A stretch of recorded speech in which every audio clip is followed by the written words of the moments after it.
Live started sir. Okay. ఆత్మ గురువులందరికీ ఆత్మ ప్రణామాలు. అలాగే అమరత్వ గురువులందరికీ కూడా ఆత్మపూర్వకమైనటువంటి కృతజ్ఞతలు తెలియజేసుకుంటున్నాను. Welcome masters.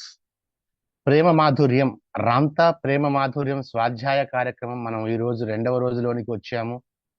మీ అందరికీ కూడా ప్రేమ చైతన్యంతో ఆ ప్రేమ మాధుర్యాన్ని మన జీవితంలోని ప్రతి దశల్లో మనం అనుభవిస్తూనే వచ్చాము. ఇంకా మరింత మెరుగ్గా అనుభవించాలి అని చెప్పి ఆశిస్తూ స్వాగతం పలుకుతున్నాను. So once again welcome masters. అలాగే సప్తఋషి మండలి టీం వారందరికీ కూడా కృతజ్ఞత తెలియజేసుకుంటున్నాను. ఈ జూమ్ అనేది వాళ్ళు అరేంజ్ చేసినందుకు, జూమ్ మాధ్యమం ద్వారా మనందరం ప్రేమ మాధుర్యాన్ని తెలుసుకోవడానికి సహకరించినటువంటి టీం అందరికీ కూడా కృతజ్ఞతలు. సో అలాగే ఈ రామ్తా ప్రేమ మాధుర్యం మిస్టరీ ఆఫ్ లవ్ పుస్తకాన్ని తెలుగులోకి అనువదించినటువంటి వివేక్ సార్కి కూడా హృదయపూర్వకమైనటువంటి కృతజ్ఞతలు తెలియజేసుకుంటున్నాను. ప్రేమే సృష్టి, ప్రేమే శక్తి, ప్రేమే దైవం, ప్రేమే సర్వస్వం. మనం ఎన్నో రకాలుగా చెప్పుకుంటూ వచ్చాము. ఎన్నో రచనలలో, ఎన్నో కవిత్వాలలో, ఎన్నో గ్రంథాలలో ఈ మాటలన్నీ ఉంటూ వచ్చాయి. జీవితంలోని ప్రతి దశలో కూడా మనం ప్రేమను అనుభవిస్తూనే వచ్చాము. చిన్న వయసులో ఉన్నప్పుడు తల్లి ప్రేమ, యుక్త వయస్సులో ఉన్నప్పుడు ప్రియుడు లేదా ప్రియురాలి ప్రేమ, తర్వాత వివాహ బంధంలో ఉన్నప్పుడు భార్య లేక భర్త ప్రేమ, ఒక తల్లిగా ఒక తండ్రిగా మారినప్పుడు పిల్లల ప్రేమ. ఇలా ప్రతి దశలోనూ మానవుడు ప్రేమని అనుభవించేటువంటి అవకాశం ఉంది. అంత అద్భుతమైనటువంటి ప్రేమాధుర్యాన్ని మనం చవి చూస్తూనే ఉన్నాము, దాన్ని అనుభవిస్తూనే ఉన్నాము. అయినా సరే అదే ప్రేమ అనేటువంటి పేరుతో ఎన్నో ఆత్మహత్యలు జరుగుతున్నాయి, ఎన్నో హత్యలు జరుగుతున్నాయి.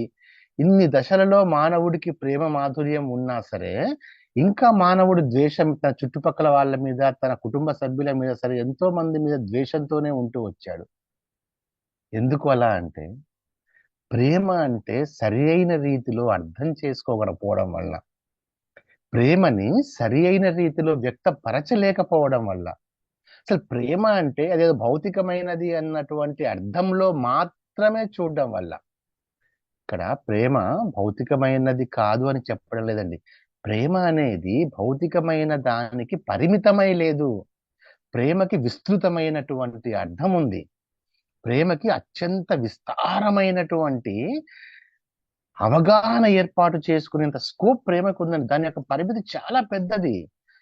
అందుకే రామ్తా చాలా క్లియర్ గా అంటారు, లవ్ ఈజ్ స్పిరిచువల్ అని. సృష్టిలోంచి ప్రేమ పుట్టలేదు, ప్రేమలోంచే సృష్టి ఆవిర్భవించింది అంటారు. ప్రేమ మాధుర్యం ఒక టైటిల్ పక్కన కూడా ఉంటుంది అండి అది. చూడండి, అలా ఎన్నెన్నో హత్యలు, ఆత్మహత్యలు, దుర్మార్గాలు, ఎన్నో వినాశనాలు, ఎన్నో యుద్ధాలు కూడా ప్రపంచంలో పుట్టుకొస్తున్నాయంటే ప్రేమ మీద సరి అయిన అవగాహన లేకపోవడం, ప్రేమ అంటే సరిగ్గా తెలియకపోవడం, ప్రేమకి సంబంధించిన సరి అయినటువంటి జ్ఞానం లేకపోవడం, ఇదే అన్ని గందరగోళాలకి దారి తీస్తుంది. అందుకే ప్రేమ, అసలు సిసలైనటువంటి ప్రేమ మానవునికి ఎప్పుడు కూడా ఒకానొక రహస్యంగానే మిగిలిపోయింది. అలాంటి రహస్యమైనటువంటి ప్రేమ యొక్క సంపూర్ణమైన అర్థాన్ని వెలికి తీసి మీ అందరికీ అందించే ప్రయత్నమే మిస్టరీ ఆఫ్ లవ్. అదే రామ్తా యొక్క ప్రేమ మాధుర్యం. Right masters? సో ఈ ప్రేమ మాధుర్యం, ఎంతో మంది బుక్స్ కోసం నన్ను కన్సల్ట్ అయ్యారండి, బుక్స్ కోసం. అయితే మాస్టర్స్, ప్రస్తుతం నా దగ్గర ఉన్నటువంటి నిన్న చూశాను నేను స్టాల్ నుంచి వచ్చిన తర్వాత, అంటే కడతాల్లో స్టాల్ ఏర్పాటు చేయడం జరిగింది. టోటల్ గా అయిపోయాయి బుక్స్ అన్ని కూడా. నేను ఒక 1 వీక్ లో తెప్పిస్తాను మాస్టర్స్. నేను తెప్పించి మళ్ళీ మీ అందరికీ నేను అందేలా చేస్తాను. అడ్రస్ పంపించారు, సో పోస్ట్ లో పంపించే ప్రయత్నం నేను చేస్తాను. Right, good. లేకుంటే మీకు నా దగ్గర నుంచి డైరెక్ట్ గా మీరు తీసుకోవాలి అంటే మాత్రం వైజాగ్ ప్రకృతి వ్యాలీలో మళ్ళీ రామ్తా స్టాల్ ఉండబోతుంది. అక్కడ పిల్లలు ఉంటారు, రాజమండ్రి మన రహీం వాళ్ళు ఉంటారు. అక్కడి నుంచైనా మీరు తీసుకోవచ్చు ప్రేమ మాధుర్య పుస్తకాన్ని, లేదా ఈ లోపలే పోస్ట్ ద్వారా అయినా పంపించే ఏర్పాటు చేస్తాను. రైట్. సో రామ్తా తన దండయాత్ర కొనసాగిస్తూ చూడండి, అప్పుడు రామ్తా ద్వేషంతో ఉన్నాడు. ఒక అందమైనటువంటి కుటీరంని, ఒక అందమైనటువంటి గ్రామాన్ని ధ్వంసం చేసి ద్రాక్ష తోటల్ని మొత్తం తగలబెట్టి వచ్చిన తర్వాత, ఎవరైతే ఆ ద్రాక్ష తోటలకు సంబంధించిన వారు ఉంటారో ఆ వృద్ధ గురువుగా చెప్తారు రామ్తా దాన్ని. వృద్ధ గురువు అంటే ఓల్డ్ ఏజ్ అని కాదండి, అక్కడ ఏంటంటే ఆయన జ్ఞానానికి ఇచ్చినటువంటి విలువ. ఆ స్వామి రామ్తా నా దగ్గర చాలా విలువైనది ఉంది. మొదటిసారిగా రామ్తాతో ఒకరు ఒక మాట అంటారు. నా అవసరం నీకు ఉంది అంటారండి రామ్తాతో ఆ స్వామి. నా అవసరం నీకు ఎంతైనా ఉంది, నాకు తెలుసు, నేను ఎంతో జ్ఞానాన్ని నేను నేర్చుకున్నాను అని చెప్పి నిన్న మనం చెప్పుకున్నాము, మళ్ళీ ఒకసారి రిపీట్ చేస్తాము. ఆయన ఏమంటారంటే, నా దగ్గర ఒక పెట్టె ఉంది, ఒక బాక్స్ నా దగ్గర ఉంది. ఆ పెట్టెలో ఎంతో అద్భుతమైనటువంటి సమాచారం ఉంది. అలాగే ఒక మధుర రసం కూడా ఉంది, అంటే ద్రాక్ష రసం కూడా ఉంది. అది ఎంతో కమనీయంగా ఉంటుంది, ఎంతో రుచిగా ఉంటుంది, ఎంతో మధురంగా ఉంటుంది అని చెప్పి అన్న తర్వాత ఆయన చెప్పారండి ఆ స్వామి, ఎన్నో గ్రంథాలు నా దగ్గర ఉన్నాయి, అవి ప్రేమకు సంబంధించిన గ్రంథాలే. ఎన్నో గ్రంథాలు నా దగ్గర ఉన్నాయి. ఆయన చెప్పుకుంటారు స్వామి ఆయన గురించి, నేను ఒక బహుముఖ ప్రజ్ఞాశాలిని, బహుభాషా కోవిదుడిని, అనేక గ్రంథాలు సరి అయిన రీతిలో అర్థం చేసుకున్నాను. నాకు గణితము వచ్చు, ఖగోళ శాస్త్రము వచ్చు, నక్షత్రాల కదలికల్ని చూసి అవి ఎలాంటి భాషలో నాకు నక్షత్రాల భాష కూడా వచ్చు, నాకు కాంతి భాష కూడా వచ్చు అని చెప్తారండి ఆయన. ఇలా ఎన్నో ప్రాచీన నాగరికతలు, ప్రాచీన సాంప్రదాయాలు, వాళ్ళ జ్ఞానం, అంటే సమస్త జ్ఞానం నా దగ్గర ఉంది అంటారండి ఆ స్వామి. సమస్త జ్ఞానం నా దగ్గర ఉంది. అలాగే నువ్వు ఒక రాజువి కదా రామ్తా, రామ్ అని పిలుస్తారు ఆయన్ని, రామ అని పిలుస్తారు ఆయన్ని, రామ నువ్వు ఒక రాజువు కదా, వేరే రాజ్యాధినేతలతో ఎలా ప్రవర్తించాలో కూడా నేను నీకు నేర్పిస్తాను. నాకు ఇదంతా నా దగ్గర ఉంది కాబట్టి నా అవసరం నీకు ఉంది, నా ఈ జ్ఞాన భాండాగారాన్ని నువ్వు అందుకో, నువ్వు ఏలుకో అని చెప్తారండి ఆయన. ఇప్పుడు రామ్తా అంటారు కదా, నాకు చదువు రాదు, నేను ఏం చేసుకోను వీటిని అంటారు రామ్తా చదువుకోలేదు. అప్పుడు ఆయన అంటారు, రాధా, అయితే నా అవసరం నీకు ఇంకా ఉంది నీకు అని చెప్పి అంటారు.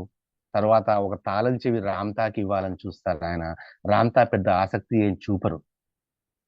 ఎందుకు నేనేం చేసుకోవాలి ఆ జ్ఞాన భాండాగారం నేను చెప్పినటువంటి ఒకనొక అనాసక్తి ఉంటుంది రామ్తాకి, ఆసక్తి ఏమీ ఉండదు. దాంట్లో ఉన్న విషయాలు నేనేం చూసుకుంటాను అని చెప్పి అనుకుంటారు. అంతలో ఆయన ఏం చేస్తారంటే, తనతో పాటు ఒక మధురమైనటువంటి ద్రాక్షారసాలు నిండినటువంటి బాక్స్, చెక్క పెట్టెల్ని ఒక బండి మీద నెట్టుకుంటూ వచ్చి దాంట్లోంచి ఒక మధుర రసం, ఒక పాత్రలో చిన్న మధుర రసం పోసి, రామ్తా దీన్ని తీసుకో, దీన్ని ఆస్వాదించు అంటారు. రామ్తా కొద్దిగా ఆ మధుర రసాన్ని తాగానే చాలా మధురంగా అనిపిస్తుంది. అసలు ఎంత మధురంగా అనిపిస్తుంది అంటే, అసలు ఇంతవరకు అంత మధురమైనటువంటి ద్రాక్ష, ఇక మనం ఒక విషయం గుర్తుపెట్టుకోవాలి, ఆనాటి కాలంలో వారి యొక్క పానీయం ఎలా ఉండేదంటే, ద్రాక్ష నుంచి తీసినటువంటి రసాన్ని వారు తీసుకునేవారు. ఓకే, సో అదొక సహజమైనటువంటి విషయం అన్నమాట అది. రామ్తా అంతకు ముందు ఎన్నో మధురమైనటువంటి రసాలను తీసుకున్నా సరే, ఈ మధురమైనటువంటి రసం రామ్తాకి బాగా నచ్చుతుందండి. అంత మధురంగా, అంత రుచిగా ఉంటుంది. అందుకే రామ్తా అడుగుతారు, ఇంత రుచికరమైనటువంటి మధుర రసం మీకు ఎక్కడి నుంచి దొరికింది అంటారు. అంటే అప్పుడు ఆ స్వామి ఏం చేస్తారు, ఇలా వెనక చూపిస్తారు, ఆ ద్రాక్ష తోటల నుంచి తీసింది అంటారు. అవన్నీ కూడా రామ్తా తగలబెట్టినటువంటి తోటలు. మొత్తం తగలబెట్టేస్తాడు కదా రామ్తా. ఆనాడు ఒక నియంత, ఒక క్రూరుడు, ద్వేషంతో నిండిపోయినటువంటి వ్యక్తి. తన కుటుంబాన్ని అట్లేషియన్లు నాశనం చేశారు, తన లెమూరియన్ జాతిని అట్లేషియన్లు నాశనం చేశారు అన్నటువంటి పగా ప్రతీకారాలు పెంచుకొని వీర ఖడ్గాన్ని తీసుకొని, అది జ్ఞాన ఖడ్గం అని అర్థం చేసుకోలేక ఆ ఖడ్గంతోనే కిందికి దిగి వచ్చి ఒక మారణ హోమాన్ని సృష్టించిన నియంత కదా రామ్తా. అప్పుడు ఆ కాలంలో వాల్మీకి ఎలాగైతే రామాయణం రాయకముందు బోయవాడిగా ఉన్నాడు, అలా కాలి బూడిదైపోతున్నటువంటి ఆ తోటల్ని చూసి రామ్తా మనస్సులో కొంచెం బాధ ఉత్పన్నమవుతుంది. అయ్యో, ఇంత మధురమైన రసాన్ని ఇచ్చినటువంటి ద్రాక్ష తోటల్ని నేను సర్వనాశనం చేశానే అన్నటువంటి ఒకానొక బాధ రామ్తా హృదయంలో అప్పుడే మొదలవుతుంది. ఇంకొంచెం ఇస్తాడు మధుర రసం. ఆ ద్రాక్ష రసాన్ని సేవిస్తున్న కొద్దీ, తాగుతున్న కొద్దీ రామ్తాలో పశ్చాత్తాపం కూడా పెరిగిపోతూ వస్తుంది. అరే, తొందరపడి ఎంత విలువైన తోటని బుగ్గిపాలు చేశానే అన్న బాధ తనలో ఇంకా ఇంకా ఇంకా వస్తూ ఉంటుంది. అలాగే ఆ స్వామి మీద, ఆ గురువు మీద రామ్తాకి రెస్పెక్ట్, ఆ గౌరవం అనేది వస్తూ ఉంటుంది. ఎందుకంటే ఆయన సర్వ ఆస్తిని తను ధ్వంసం చేశాడు కదా, తను నాశనం చేశాడు. అయినా సరే అతను రామ్తాకి జ్ఞాన భాండాగారాన్ని అందించాడు. ఒక విలువైనటువంటి ఒక ద్రాక్ష రసాన్ని తాను అందించాడు కదా. ఇదంతా ఆ స్వామికి అర్థమవుతుంది. రామ్తా మనసులో వస్తున్నటువంటి ఆ సంచలనాన్ని ఆ స్వామి అర్థం చేసుకొని ఓదార్పుగా వెన్ను తట్టి ఏమంటారంటే, రామ్తా మనం బయలుదేరుదాం. ఇక ఈ ద్రాక్షారసం కానీ జ్ఞాన భాండాగారాలు, పుస్తకాల పెట్టె, ద్రాక్షారసాల చెక్క పెట్టెలు అన్నీ నీ సొంతం. మనం ఎప్పుడు బయలుదేరుదాము? నేను ఇక నీ వెంటే ఉంటాను, నీతో పాటే వస్తాను అంటారు ఆయన. రామ్తా వెంటనే మనం తక్షణం బయలుదేరుదాం అంటారు. అప్పుడు ఆయన అంటారు ఆ స్వామి, ఇక నేను ఎప్పటికీ నీతోనే ఉంటాను అని చెబుతూ ఒక మాట అంటారండి. ఇక్కడ పేజ్ నెంబర్ 17వ పేజీలో మనం చెప్పుకుంటున్నాము. బుక్ ఉన్న వాళ్ళు బుక్ ఓపెన్ చేయండి. 17వ పేజీలో ఫస్ట్ పేరాగ్రాఫ్ లో ఉన్నాము. బుక్ ఉన్న వాళ్ళు బుక్ ఓపెన్ చేయండి మాస్టర్స్. నేను ఎప్పటికీ నీతోనే, నిజానికి నేనే నీలో ఉన్నాను అంటారండి ఆ స్వామి. అర్థం చేసుకోండి, ఇక్కడ నేనే నీలో ఉన్నాను అంటారు. నేనే నీలో ఉన్నాను, మరి నీకు నా అవసరం కూడా ఉంది అని చెప్పి అంటారు. అప్పుడు రామ్తా కూడా అవును, నాకు నిజంగానే మీ అవసరం ఎంతో ఉంది అంటాడు రామ్తా మొట్టమొదటిసారిగా. తనలో పశ్చాత్తాపం పెరిగిపోయినప్పుడు ఆ భావన యొక్క ఆ భావన రావడం వెనకాల ఆ గురువుగారి, ఆ స్వామి గారి, గురువు గారి పాత్ర ఉంది అన్న విషయం అర్థం చేసుకున్న రామ్తా, ఎస్, నాకు కూడా మీ అవసరం ఎంతో ఉంది, పదండి మనం కలిసి ప్రయాణం చేద్దామంటారు. ఇక్కడ నిజానికి నేనే నీలో ఉన్నాను, ఇది అండర్లైన్ చేయొచ్చండి మనం. అంటే దాని అర్థం ఏంటంటే అండి, అది రామ్తా యొక్క ఏదైతే సోల్, ఆత్మ, రామ్తా యొక్క ఆత్మ ఏదైతే ఉందో, రామ్తా యొక్క ఆత్మ ఏర్పాటు చేసినటువంటి ఏర్పాటు అండి అది. మనలో కూడా మనం గమనించాలి. మనకి కూడా సరైన సందర్భంలో సరైన వారు మనకి తారసపడతారు. మనం వారి పట్ల నష్టం చేసినా, మనం ఏం చేసినా సరే, మనకి కూడా సరైన సమయంలో సరైన వారు వస్తారు. అది ఎలా వస్తారంటే, మన సోల్ వల్ల వస్తారండి. మన వల్ల ప్రయోజనం ఉంది, మన వల్ల విశ్వానికి ఉపయోగం ఉంది అని అర్థమైనప్పుడు మన ఆత్మ విశ్వంతో అనుసంధానమైపోయి మనకి కావాల్సిన వారిని మనం కలిసేలా చేస్తుంది. మనకి కావాల్సిన వారితో, మనకి ఏ జ్ఞానం అయితే కావాలో ఆ జ్ఞానం మనకి అందించే వారితో మనం కలిసి ప్రయాణం చేసేలా చూస్తుంది మన ఆత్మ. మీ జీవితంలో కూడా ఖచ్చితంగా జరిగే ఉంటాయి సంఘటనలు.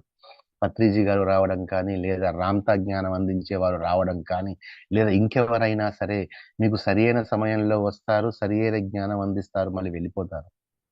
కలిసి ప్రయాణం చేయరు. ఇక్కడ స్వామి గురువు గారు కూడా రామ్తాతో ఉండరండి. రామ్తాకి సబ్జెక్ట్ నేర్పించిన తర్వాత ఆయన వెళ్ళిపోతారు. ఉం? అలా ఇద్దరూ కలిసి ప్రయాణం సాగిస్తారు. అంటే సైన్యం మొత్తం కూడా వచ్చేస్తూ ఉంటుంది. అలా ఓనాయ్ సరిహద్దులో ఉన్నట్టు ఆ ప్రాంతం ఎక్కడ ఉంది? ఓనాయ్ సరిహద్దులో ఉంది. ఓనాయ్ రేవు పట్టణం రామ్తా ఉండేది. ఇది ఓనాయ్ పట్టణ సరిహద్దుల్లో ఉంది. అంటే రామ్తా ఏంటంటే ఇక ఓనాయ్ నగరాన్ని జయించిన తర్వాత చుట్టుపక్కల ప్రాంతాలను జయిస్తూ వెళ్ళేటప్పుడు ఓనాయ్ సరిహద్దులో ఉండేటువంటి ఒక పల్లెటూరు అన్నమాట ఇది. అప్పుడు వ్యవసాయ క్షేత్రాలు అంటాం కదా మనం. టౌన్ లో ఉండే వాళ్ళు కాకుండా ఒక ఊరిలో ఉంటూ చుట్టుపక్కలన్నీ వాళ్ళు పంటలు పండించుకుంటూ ఉంటారు. అలాంటి ఆ సుందరమైనటువంటి, ఆ ప్రశాంతమైనటువంటి ప్రదేశాన్ని, ఆ జలపాతాన్ని, ఆకాశపు రంగులని కూడా, ఆ పాలరాతితో నిండబడ్డ భవనాలని విడిచి వెళ్లే తరుణం వచ్చినప్పుడు నిజంగానే అక్కడి ప్రజలకి ఎంతో దుఃఖం వస్తుంది. రామ్తా సంహరించగా మిగిలినటువంటి ప్రజలు ఏదో ఉంటారు కదా, ఆ ప్రాంతవాసులకు కూడా ఆ భూమిని వదిలిపెట్టి వెళ్ళడం ఇష్టం లేదు. అయినా సరే వాళ్ళు రామ్తాతో కలిసి ప్రయాణం సాగిస్తారు. ఒక్కసారి ఆ కడసారి వెనక్కి తిరిగి వాళ్ళ యొక్క తగలబడిపోతున్నటువంటి వాళ్ళ పొలాలని, శిథిలమైపోతున్నటువంటి వాళ్ళ భవనాలని వాళ్ళు ఆఖరిసారి వెనక్కి తిరిగి చూసుకుంటారు. చూసుకొని అలా రామ్తాతో పాటు ప్రయాణం సాగిస్తారు. అప్పుడు రామ్తా ఆ గురువు వైపు ఆయన చూస్తాడు. తన ప్రేమ గురువు వైపు ఆయన చూస్తాడు. అంటే గురువు ఒకవేళ వెనక్కి తిరిగి తగలబడిపోతున్న తన ద్రాక్ష తోటల వైపు చూస్తూ బాధపడుతున్నాడేమో అన్న ఆలోచనతోటి రామ్తా ఆ ప్రేమ గురువు వంక చూస్తాడు. కానీ ఆయన వెనక్కి తిరిగి చూడడు. తన చూపంతా ముందే ఉంటుంది. అయిపోయింది. ముందుకు వెళ్ళాలి, ముందుకు నడవాలి, ముందుకు రామ్తాని రెడీ చేయాలి, విశ్వానికి అవసరమైనటువంటి ఒకానొక జ్ఞానిని తయారు చేయాలి, ఒక ద్వేషిని ప్రేమికుడిగా మార్చాలి, ఒక నియంతిని ఒక సన్యాసిగా. అంటే ఇక్కడ అర్థం ఏంటంటే ఒక నియంతని ఒక ధ్యానిగా, ఒక జ్ఞానిగా, ఒక అమరుడిగా తయారు చేయాలి అన్నటువంటి తనకి తెలుసు ఆ విషయం. స్వామి గారికి తనకి ఆ విషయం తెలుసు కాబట్టే తనకి తెలుసు తను రామ్తా దగ్గరికి పంపించబడ్డాడు అన్నటువంటి విషయం ఆ ప్రేమ గురువుకి. ఆయన తెలుసు కాబట్టే ఆయన చూపంతా కూడా వెనక్కి తిరిగి ఉండదు, భవిష్యత్తు మీదే ఉంటుంది. తాను ముందుకే చూస్తూ ఉంటాడు. తన తదుపరి ప్రయాణం పైనే లగ్నమై ఉంది. కనీసం ఒక్కసారి కూడా పేజ్ నెంబర్ 18 ఫస్ట్ సెంటెన్స్ అండి. కనీసం ఒక్కసారి కూడా ఆ కాలిపోతున్న ప్రదేశాన్ని చూడడానికి ఆసక్తి చూపడండి.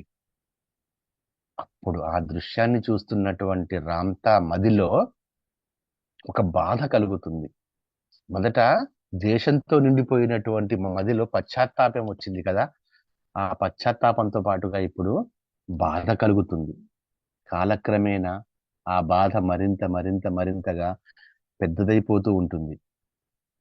దీని గురించి చూడండి, ఎంతో ఉన్నతమైనటువంటి ఆ గురువు ఎంతో శ్రద్ధగా పెంచినటువంటి ద్రాక్ష తోటలను ఆయన సిరి సంపదను నేలపాలు చేశానే, నేను ఎంత క్రూరంగా ప్రవర్తించాను, నేను తొందరపాటుతో చేసిన తప్పిదము కదా, ఇంత అద్భుతమైనటువంటి ద్రాక్ష తోటలను బుగ్గిపాలు చేశానే అనేటువంటి ఆలోచన రామ్తా మనస్సులో ఎప్పుడు అలా నిండిపోయి ఉందండి. చూడండి, ద్వేషం వెళ్ళి ప్రేమ మొలకెత్తడానికి ముందు మధ్యలో పశ్చాత్తాపం జరగాలి. ఎప్పుడైతే మనిషి అంతవరకు, ఒకవేళ నేను అందుకని నిన్న రెట్టించి చెప్పాను, నేను ఒక 10 సార్లు చెప్పుంటా ఆ మాట. మనము ఇంతవరకు ఎవరైనా అయి ఉండవచ్చు కాక, మనం ఏదైనా చేసి ఉండవచ్చు కాక, మనం ద్వేషంతో నిండి ఉండవచ్చు కాక, ఈ రోజు నుంచి పశ్చాత్తాపం మొదలైతే ఈ ప్రేమ మాధుర్యాన్ని, మిస్టరీ ఆఫ్ లవ్ ని సరిగ్గా అధ్యయనం చేస్తే మీకు రావాల్సినవన్నీ వస్తాయి. నన్ను కొంతమంది నాతో సంభాషించారు. సార్, ఇది ఇది ఒక లవ్ కి సంబంధించింది మనం అధ్యయనం చేస్తే మన ఫైనాన్షియల్ గానీ మన హెల్త్ గానీ ఎలా బాగైతాయి సార్ అని చెప్పి అన్నారు ఆయన. లవ్ అంటే పరిమితమైనటువంటి చిన్న పదంగానే మీరు చూస్తున్నారు. ప్రేమకి అపరిమితమైన శక్తి ఉంది. నీ శక్తిని, నీ చైతన్యాన్ని కదిలించగలిగే సత్తా నీలో ఉద్భవించేటువంటి ప్రేమకుంది. అందుకే నీలో ప్రేమ ఉద్భవిస్తే నీలో ఉద్భవిస్తున్నటువంటి ప్రేమ యొక్క సహజ పరిణామ క్రమాలే రేడియంట్ హెల్త్, మార్వలెస్ వెల్త్, ఇవన్నీ వచ్చేస్తాయి చూడండి సహజంగా. అందుకని దీన్ని ఒక ఏదో నేర్చుకోవడం కాకుండా ఒక పరిపూర్ణమైనటువంటి హృదయంతో 1 సెకండ్,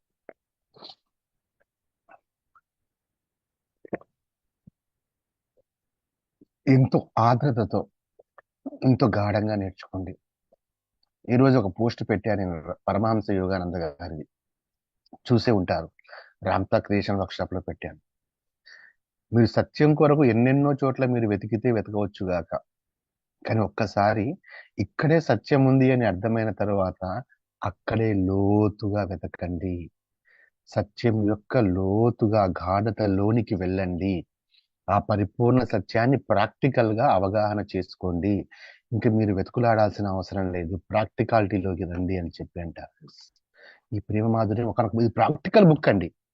ఈ గురువుతో రామ్తాకున్న పరిచయం అయిపోయిన తర్వాత మీకు 3వ చాప్టర్ నుంచి మొదలు పెడితే 14వ చాప్టర్ వరకు ప్రాక్టికల్ బుక్. భార్యతో ఎలా ఉండాలి, పిల్లలతో ఎలా ఉండాలి, జంతువులతో ఎలా ఉండాలి, ఇరుగు పొరుగు వారితో ఎలా ఉండాలి, it's totally practical book. Me mind set ని పూర్తిగా మార్చివేసేటువంటి బుక్ అండి ఇది. Okay, right. సో రామ్తా ద్వేషంతో ఉన్నాడు. గురువు గారి యొక్క ఆలోచన సంవిధానాన్ని గమనించిన తర్వాత పశ్చాత్తాపడ్డాడు, బాధపడ్డాడు. ఆ అంతరంగంలో ప్రేమ అనే బీజం బీజం చిన్నగా అప్పుడే ఆవిర్భవించింది. అందుకే రామ్తా మనతో ఏం చెప్తారంటే, రామ్తా ఇంకా ఆ, తన యొక్క భాషలోనే, అంటే ప్రైమరీ కాన్షియస్ లోనే ఏం చెప్తారు అంటే, నిజానికి నా గురువు దగ్గర నుంచి నేను నేర్చుకున్న తొలి పాఠం కూడా ఇదే.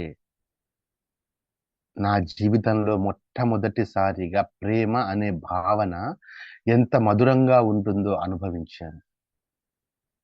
ద్వేషం కరిగిపోవడం ప్రారంభించింది. ప్రేమ మొలకెత్తడం అప్పుడే అంకురించడం ప్రారంభించింది. ప్రేమకి అంకురార్పణ జరిగింది అదే క్షణంలో. నా జీవితంలో మొట్టమొదటిసారిగా ప్రేమ అన్న భావన ఎంత మధురంగా ఉంటుందో ఆ క్షణమే నేను అనుభవించాను. ఆ భావన మధురంగా ఉన్నా సరే, ఆ భావనతో పాటు పశ్చాత్తాపం కూడా పెరిగిపోవడం ప్రారంభించింది. కానీ తర్వాత రాంతా ప్రేమ పశ్చాత్తాపం రెండింటిని అనుభవిస్తున్నా సరే, ఒక అనుమానం ఉండేది రామ్తాలో. ఒక చిన్న అనుమానం. మానవ సహజమైనటువంటి మానవుడే కదా అప్పుడు, ఇంకా దైవంగా రూపాంతరం తనలో ఉన్నటువంటి దివ్యత్వాన్ని ఇంకా బయటికి ఎక్స్ప్రెస్ చేయకుండా ఉన్నటువంటి రామ్తా ఒక అనుమానాన్ని కూడా అనుభవించేవాడు ఆ కాలంలో. ఏంటంటే, నేను ఇంత హాని తలపెట్టానే ఆ స్వామీజీకి, ఆ గురువు మరి ఇంత హాని తలపెట్టినా సరే నాకు అభిమానంగా ఉంటున్నాడు. ఒకవేళ నాతో అభిమానంగా ఉంటూ సరే, నన్ను సమయం వచ్చినప్పుడు వెన్నుపోటు పొడుస్తాడేమో అన్నటువంటి చిన్న అనుమానం కూడా రామ్తాలో ఉండసాగిందండి. కానీ రామ్తా అంటారు, కానీ ఆ అనుమానము ఎప్పుడూ నిజం కాలేదు. ఆయన ఎన్నడూ నన్ను వెన్నుపోటు పొడవడానికి ప్రయత్నించలేదు. పైగా అవకాశం దక్కినప్పుడల్లా నాకు ఎన్నెన్నో చక్కటి విషయాలు నేర్పించేవాడు. ఆయన నేర్పించిన విషయాలు ఏంటంటే, ముఖ్యంగా ఆయన అసలు ఒక నియంత యొక్క ప్రతి రక్తపు చుక్కలోను ఆ నరాల్లో ద్వేషం నిండిపోయి, రామ్తా తన గురించి చెప్తారు చూడండి. నరాల్లో ద్వేషం నిండిపోయి, ప్రేమ కరుణ అంటే ఏంటో కూడా తెలియని ఒక యువకుడి అప్పటికి యువకుడు కదా రామ్తా, ఒక యువకుడి ఆ కసాయి హృదయానికి ప్రేమ అనేటువంటి మాధుర్యాన్ని మొట్టమొదటిసారిగా ఆయన చవి చూపించారు. ఇంకా రామ్తా ఆయన నాతో పాటు ఉన్న కాలంలో ఏ ఒక్క రోజు కూడా ఆయన నన్ను ద్వేషించలేదు, ఏనాడు నన్ను కోపగించుకోలేదు అని చెప్తారు. చెప్పి మరి ఆయన ఎలా బోధించేవారంటే, ఆయన బోధించే విధానం కూడా ఎంత గొప్పగా ఉండేదో. నేను వీటి గురించి మనం పై పైన చెప్పుకున్నాం మాస్టర్స్, కానీ మరింత లోతుగా చెప్దాము అని నేను మరింత విడమర్చి నేను చెప్తున్నాను. ఖచ్చితంగా ఈ బుక్ అయితే మధ్యలో ఆపను, దీన్ని కంటిన్యూ చేస్తాను. రోజులు సరిపోకుంటే మళ్ళీ తీసుకొనైనా సరే ఈ పుస్తకాన్ని సంపూర్తిగా, ప్రేమ గ్రంథాన్ని సంపూర్తిగా మీ అందరికీ నేను అందవేస్తాను. ఇది మీ అందరి ద్వారా విశ్వానికి అందిస్తున్నానండి. నా ద్వారా ఇది విశ్వానికి అందించబడుతుంది. విశ్వంలో ద్వేషం పెరిగిపోయి 2 దేశాల మధ్య యుద్ధాలు, 2 కుటుంబాల మధ్య యుద్ధాలు, ఒక కుటుంబంలో ఉన్నటువంటి మనుషుల మధ్య ద్వేష భావన, మనిషికి తనకే ద్వేష భావన ఉన్నటువంటి ఈనాటి క్రమంలో ఈ పుస్తకం ద్వారా, ఈ ప్రేమ గ్రంథం ద్వారా ప్రేమను విస్తారంగా విశ్వంలోనికి పంపించాల్సినటువంటి అవసరం ఉంది. అందుకే మిమ్మల్ని అందరినీ మాధ్యమంగా చేసుకొని, సప్తఋషి మండలి గారిని ఒకానొక మాధ్యమంగా చేసుకొని విశ్వంలోనికి ప్రేమ భావనలను నా ద్వారా రామ్తా పంపిస్తున్నారు. రైట్. అయితే ఆ ప్రేమ గురువు గారు రామ్తాకి బోధించేటువంటి విధానం కూడా చాలా గొప్పగా ఉండేదంట. గొప్పగా అంటే ఆయన ఏం చేసేవారంటే, ఎగ్జాక్ట్లీ రామ్తా యొక్క వర్డ్స్ లోనే చెప్తున్నాను కదండి, అందుకని నేను ప్రైమరీ లాంగ్వేజ్ లోనే మాట్లాడతాను. ఓకేనా? అంటే సింగిల్ పర్సన్ గానే మాట్లాడతాను. సరిగ్గా నేను ఆహారం తీసుకునే ముందే ఆయన చక్కటి మధుర రసాన్ని తీసుకొని వచ్చి నా శిబిరానికి ఇచ్చేసేవారు. అప్పుడు అన్ని శిబిరాలే ఉంటాయి కదా, నేను గుడారంలో ఉంటాను, వారు ఆ గుడారంలో ఉంటారు. నా గుడారానికి, నా శిబిరానికి నేను ఎగ్జాక్ట్లీ ఆహారం తీసుకునే ముందే వచ్చేవారు. ఆ మధుర రసాన్ని నేను సేవిస్తూ ఉంటే ఆయన జ్ఞానానికి సంబంధించినటువంటి ఎన్నెన్నో విషయాలు నాకు బోధించేవారు. ఆ జ్ఞాన బోధనలు నాలో అపరిమితమైనటువంటి ఆలోచన సంవిధానానికి నాంది పలికాయి. ఆ జ్ఞానము నాలో ఏం జరిగింది? ఆ జ్ఞానం వినడం వల్ల నాలో వచ్చినటువంటి పరివర్తన ఏంది అంటే, నాలో ఒక అపరిమితమైన ఆలోచన సంవిధానం వచ్చింది. అప్పటికి నేను పరిమితానికి సంబంధించినటువంటి జ్ఞానమే నాకు తెలిసి ఉంది. అది కూడా నేను వినలేదు. నేను నేను యుద్ధం చేస్తున్నప్పుడు అనుభవించిన జ్ఞానం. కానీ ఆ గురువు గారు నాకు చెప్తుంటే నా మస్తిష్కం యొక్క ఆ పరిధులు విస్తరించాయి. నా జ్ఞానపు పరిధులు విస్తరించాయి. నాలో ఒక అపరిమితమైనటువంటి ఆలోచన సంవిధానం ఏర్పడింది. ఆ అపరిమితమైన ఆలోచన సంవిధానం నన్ను నక్షత్రాలకి ఆవల ఉన్నటువంటి లోకాల గురించి ఆలోచించేలా చేసింది. అందుకే ఆయన బోధనలు ఎప్పుడు విన్నా సరే నేను ఉత్తేజితుడు అయ్యేవాడిని. ఆయన చెప్తున్నటువంటి బోధనలు ఎప్పుడు ఆ సమయంలో వింటుంటే నాలో ఒక ఉత్తేజం కలిగేది. నాలో ఒక నాలో నాకే తెలియనటువంటి కొన్ని కొత్తగా ద్వారాలు ఆవిష్కరించబడేవి. నిజంగా నాలోనే ఉన్నాయా ఈ గుణాలు అని అంతవరకు నేను గమనించలేనటువంటి ఆ గుణాలు నాలో విప్పారుకునేవి, నాలో వ్యక్తీకరించబడేవి. అందుకే సరిగ్గా భోజనం చేసే సమయం వచ్చింది అంటే నేను ఎంతో ఆనందంతో ఉండేవాడిని ఆ సమయానికి. ఎందుకు? ఆ గురువు వస్తారు అని. అది ఆయన మొట్టమొదటగా ఆయన తీసుకొని వచ్చే ఆ రసం మీద, ఆ మధుర రసం మీద ఆసక్తి ఉండేది. కానీ ఆ తరువాత ఆయన చెప్పేటువంటి అద్భుతమైనటువంటి జ్ఞాన బోధల కోసం నేను ఎదురు చూడడం ప్రారంభించాను. ఆయన నాకు ఎప్పుడు కూడా నేర్చుకునే అవకాశాన్ని ఇచ్చేవారు. నేర్చుకునే అవకాశము, ఒకరు చెప్తుంటే వింటూ ఉండడం కాదు, నేర్చుకునే అవకాశము. చెప్పబడుతున్న దాన్ని మీరు మీ జీవితంలో వ్యక్తీకరించగలిగితే, వినియోగించుకోగలిగితేనే అది మీరు నేర్చుకున్నట్టు. లెర్నింగ్ వేరు, ద నోయింగ్ వేరు. లిజనింగ్ వేరు, నోయింగ్ వేరు. నేను ఎప్పుడు కూడా నోయింగ్ గురించే చెప్తాను. Knowing important. స్వాధ్యాయం అంటే లిజనింగ్ మాత్రమే కాదు, స్వాధ్యాయం అంటే లెర్నింగ్ తో పాటుగా నోయింగ్ కూడా. నోయింగ్ ఖచ్చితంగా ఉండాలి. మనకి విషయంలో నిష్ణాతులైపోవాలి అంటే, జ్ఞానం ప్రజ్ఞగా మారాలి అంటే లిజనింగ్ నుంచి లెర్నింగ్ కి వచ్చి, లెర్నింగ్ నుంచి నోయింగ్ వరకు వెళ్ళగలగాలి. అలాగే ఆ గురువు గారు కూడా చక్కటి బోధనలు చేయడంలో నిష్ణాతుడు. ఆయన ఆయన నిష్ణాతుడు. ఎప్పుడు కూడా చక్కనైనటువంటి బోధనలు ఆయన చేసేవారు. అసలు ఆయన బోధనలు నన్ను ఎంతగా ఆకర్షించాయంటే, ఆయన సాహచర్యం కోసం ఆయన ఎప్పుడు వస్తాడా, ఎప్పుడు జ్ఞానబోధ చేస్తాడా అని చెప్పి నేను ఎదురు చూస్తూ ఉండేవాడిని ఆయన కోసం.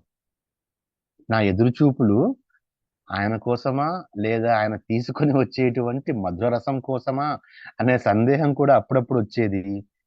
కానీ రోజులు గడుస్తున్న కొద్దీ నాకు అర్థమైంది ఏంటంటే, నా ఎదురు చూపులు ఆయన తీసుకొని వచ్చే మధుర రసం కోసం కాదు, ఆయన మోసుకొని వచ్చే మధురమైనటువంటి జ్ఞానం కోసము, ఆయన నాకు నేర్పేటువంటి అమూల్యమైనటువంటి ఆ ప్రజ్ఞ కోసము, ఆ జ్ఞానం కోసం నేను ఎదురు చూడడం ప్రారంభించాను. నన్ను ఆయన పట్ల ఆకర్షింప చేసేది, నేను ఆయన కోసం ఎదురు చూసేలా చేసేది ఆయన అందిస్తున్నటువంటి విలువైన జ్ఞాన బోధలే. ఆగిపోయినట్లుంది. సార్ అది నిన్న కూడా అట్లనే అయింది, మరి చూస్తాను సార్, చెక్ చేస్తాను. ఒక్క నిమిషం. మళ్ళీ ఓకేనండి. వచ్చేసింది సార్. మళ్ళీ అది వచ్చేసింది. ఎవరో డిస్టర్బ్ చేస్తున్నారు సార్, వైట్ బోర్డ్ ఆన్ చేస్తున్నారు ఎవరో. అంటే నా ప్రాబ్లం కాదు కదండి ఇక్కడ. కాదు కాదు కాదు సార్, కదా, వేరే కాదు వాళ్ళు కదా. ఎవరో అప్లోడ్ చేస్తున్నారు. Okay, right. నిన్న కూడా చేశారు ఎవరో. అవును, నిన్న చాలా సార్లు వచ్చింది. నిన్న కొద్దిగా ఇబ్బంది, అంటే ఇబ్బంది ఏం అనిపించలేదు, కానీ అది ఎస్ ఎందుకు సార్, ఎస్ వస్తుందో సార్, అర్థం కాలేదు. Yes sir, right. చూస్తాను సార్, రేపు రెక్టిఫై ఓకే, చేస్తాను. రైట్. చేయండి. రైట్. సో నాకు ఆ సమయానికి నేను ఎంతో ఎదురు చూస్తూ ఉండేవాడిని. ఎదురు చూస్తూ ఉండేవాడిని. ఆయన ఎప్పుడు వస్తారా, జ్ఞానం ఎప్పుడు అందిస్తారా చూసేవాడిని. మరి ఆయన ఏం చెప్పేవారు అంటే, ఆయన ముఖ్యంగా చెప్పేది ప్రకృతి గురించి చెప్పేవారు. నా గురువు గారు నాకు ప్రకృతి గురించి బోధించేవారు. ప్రకృతిలో ఉన్నటువంటి రహస్యాల గురించి బోధించేవారు.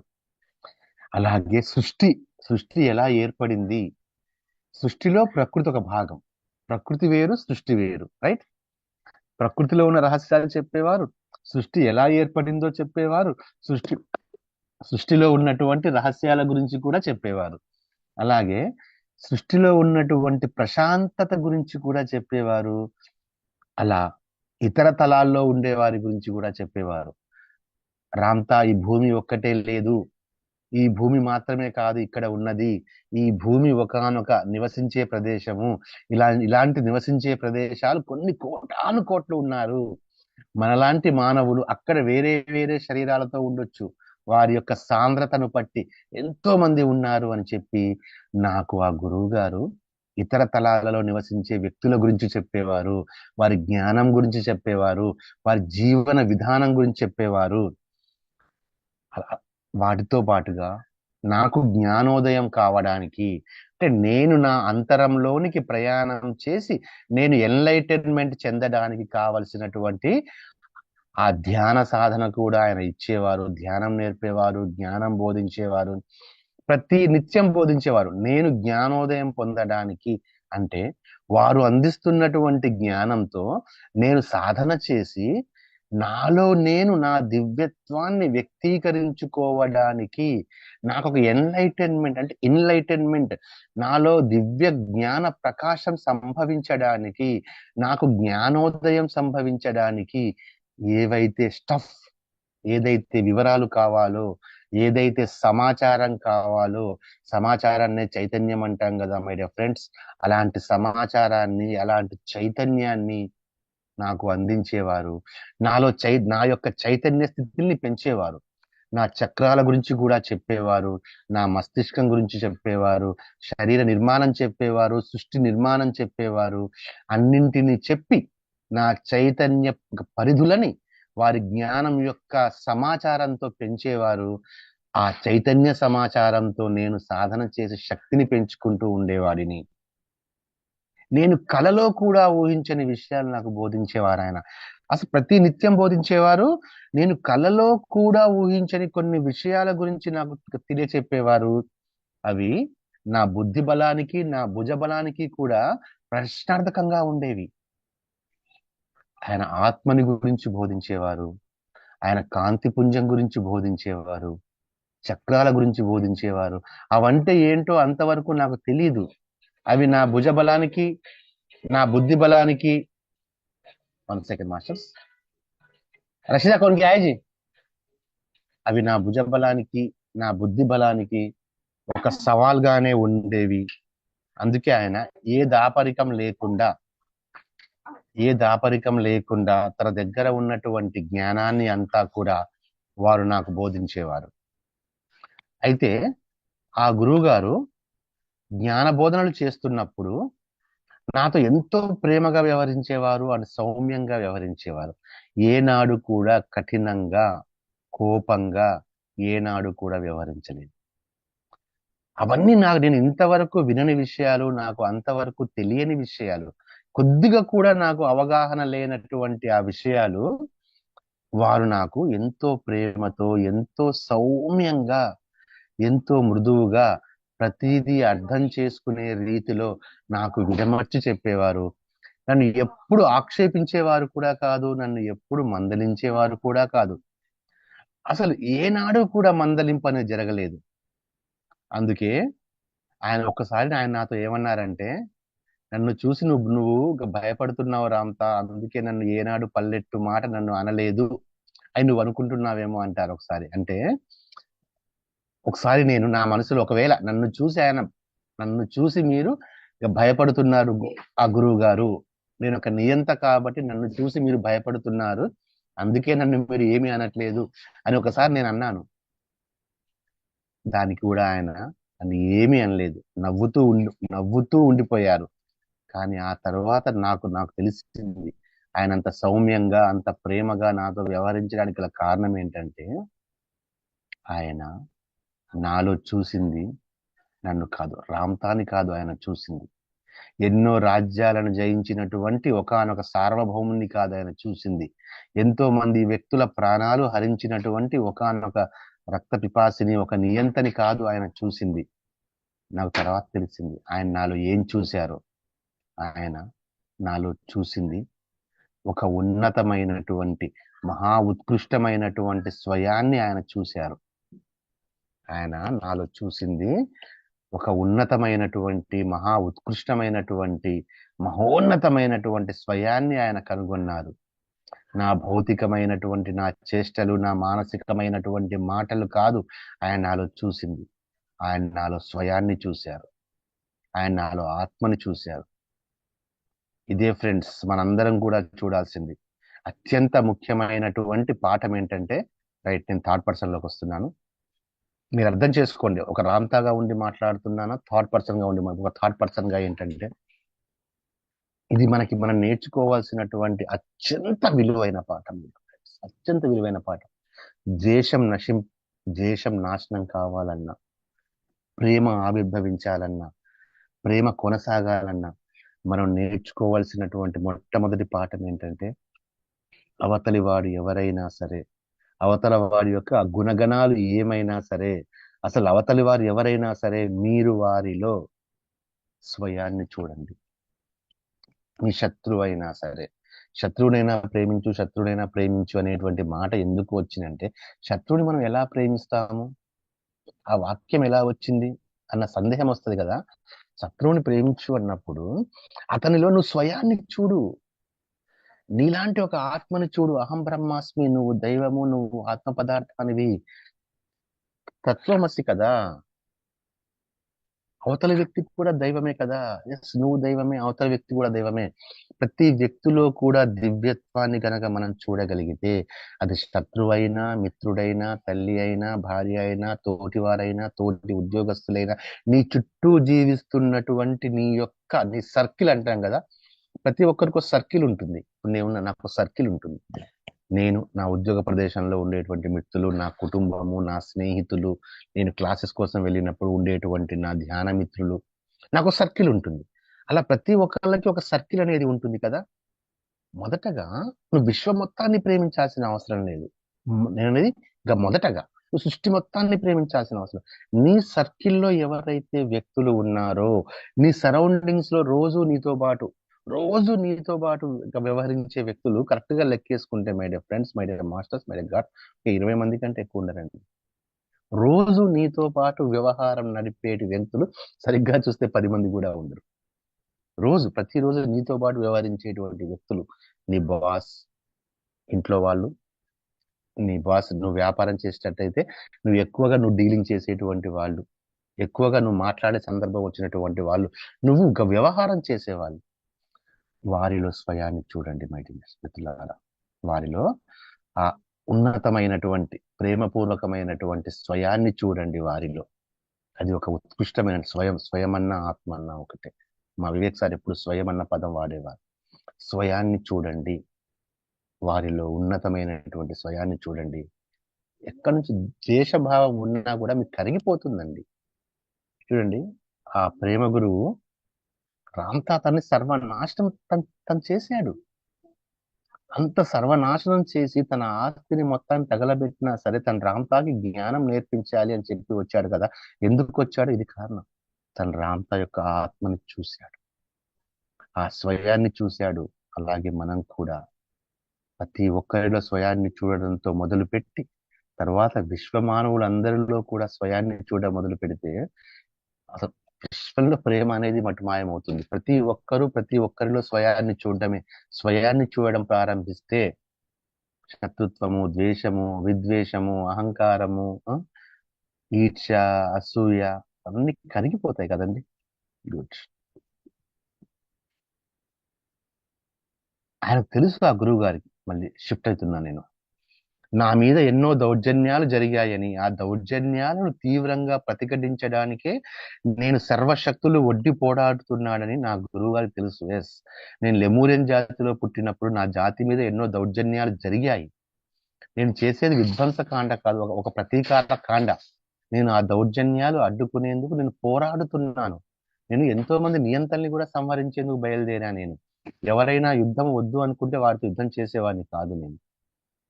ఆయన తెలుసు. తెలుసు కాబట్టి నన్ను ఆయన అంత అమితంగా ప్రేమించాడు. నాలో స్వయాన్ని చూశాడు. ప్లస్ ఇంకొకటి ఏంటంటే, ఆయనకి ఆనాటి నాగరికతకి యుగాంతం జరగబోతుంది అని కూడా బాగా తెలుసు.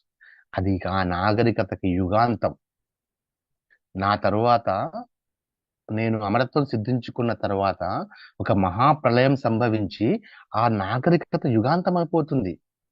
ఇప్పుడు ఉన్నటువంటి దేశాల రూపురేఖలు, మహాసముద్రాల రూపురేఖలు అన్ని మారిపోయి సముద్రాలుగా పొంగి భూమి ఆ తర్వాతి కాలంలో ఎలా ఉంటుందో అలా అవుతుంది. మా కాలంలో, ఇప్పుడు మీ కాలంలో ఉన్నట్లుగా భూమి మా కాలంలో లేదు. మా కాలంలో రాజ్యాలు వేరేగా ఉన్నాయి, సముద్రాలు వేరేగా ఉన్నాయి. కానీ నా మహాభినిష్క్రమణ తర్వాత, నేను అమరత్వం సిద్ధించుకున్న తర్వాత సముద్రాలు పొంగి యుగాంతం సంభవించింది. అది తెలుసు తనకి. ప్లస్ ఆ యుగాంతం, ఆ పరివర్తన కూడా భౌతికంగా, ఆధ్యాత్మికంగా ఆ పరివర్తన కూడా నా ద్వారానే జరుగుతుంది, నా ద్వారానే జరగబోతుంది అన్న విషయం వారు ముందుగానే గ్రహించారు. నా గురువు నా ద్వారా యుగాంతం సంభవిస్తుంది, నా ద్వారా ఒక ఆధ్యాత్మిక పరివర్తన సంభవిస్తుంది, నా ద్వారా రాబోయే 35,000 సంవత్సరాల తరువాత కూడా నా జ్ఞానాన్ని చదువుతూ ఉంటారు. రాబోయే 40,000 సంవత్సరాల తర్వాత అయినా సరే నా జ్ఞానాన్ని చదువుతూ ఉంటారు, నా జ్ఞానాన్ని అధ్యయనం చేస్తూ ఉంటారు. ఏ జ్ఞానం నేర్చుకునైతే నేను అమరత్వాన్ని సిద్ధించుకున్నానో ఆ జ్ఞానం నేర్చుకుని అమరత్వం దిశగా అడుగులు వేసే ఒకానొక బ్యాచ్ అన్నమాట కాదు, ఒకానొక సమూహం అనేది ఏర్పడుతుంది. కొన్ని ఆత్మలు వాటి కోసం పుడతాయి అని చెప్పి నాకు తెలుసు. వారికి బాగా తెలుసు, నాకు తెలియకపోవచ్చు అప్పటికి. అందుకనే నా ద్వారా యుగాంతం సంభవిస్తుంది అని తెలిసి సమస్త జ్ఞానాన్ని, అది వారితోనే ఉంటే అంతమైపోతుంది ఆ జ్ఞానం అన్న భావనతోటి నన్ను ఎంచుకొని, నన్ను పిలిపించుకొని నాకు ప్రతిదీ కూడా నేర్పించారు.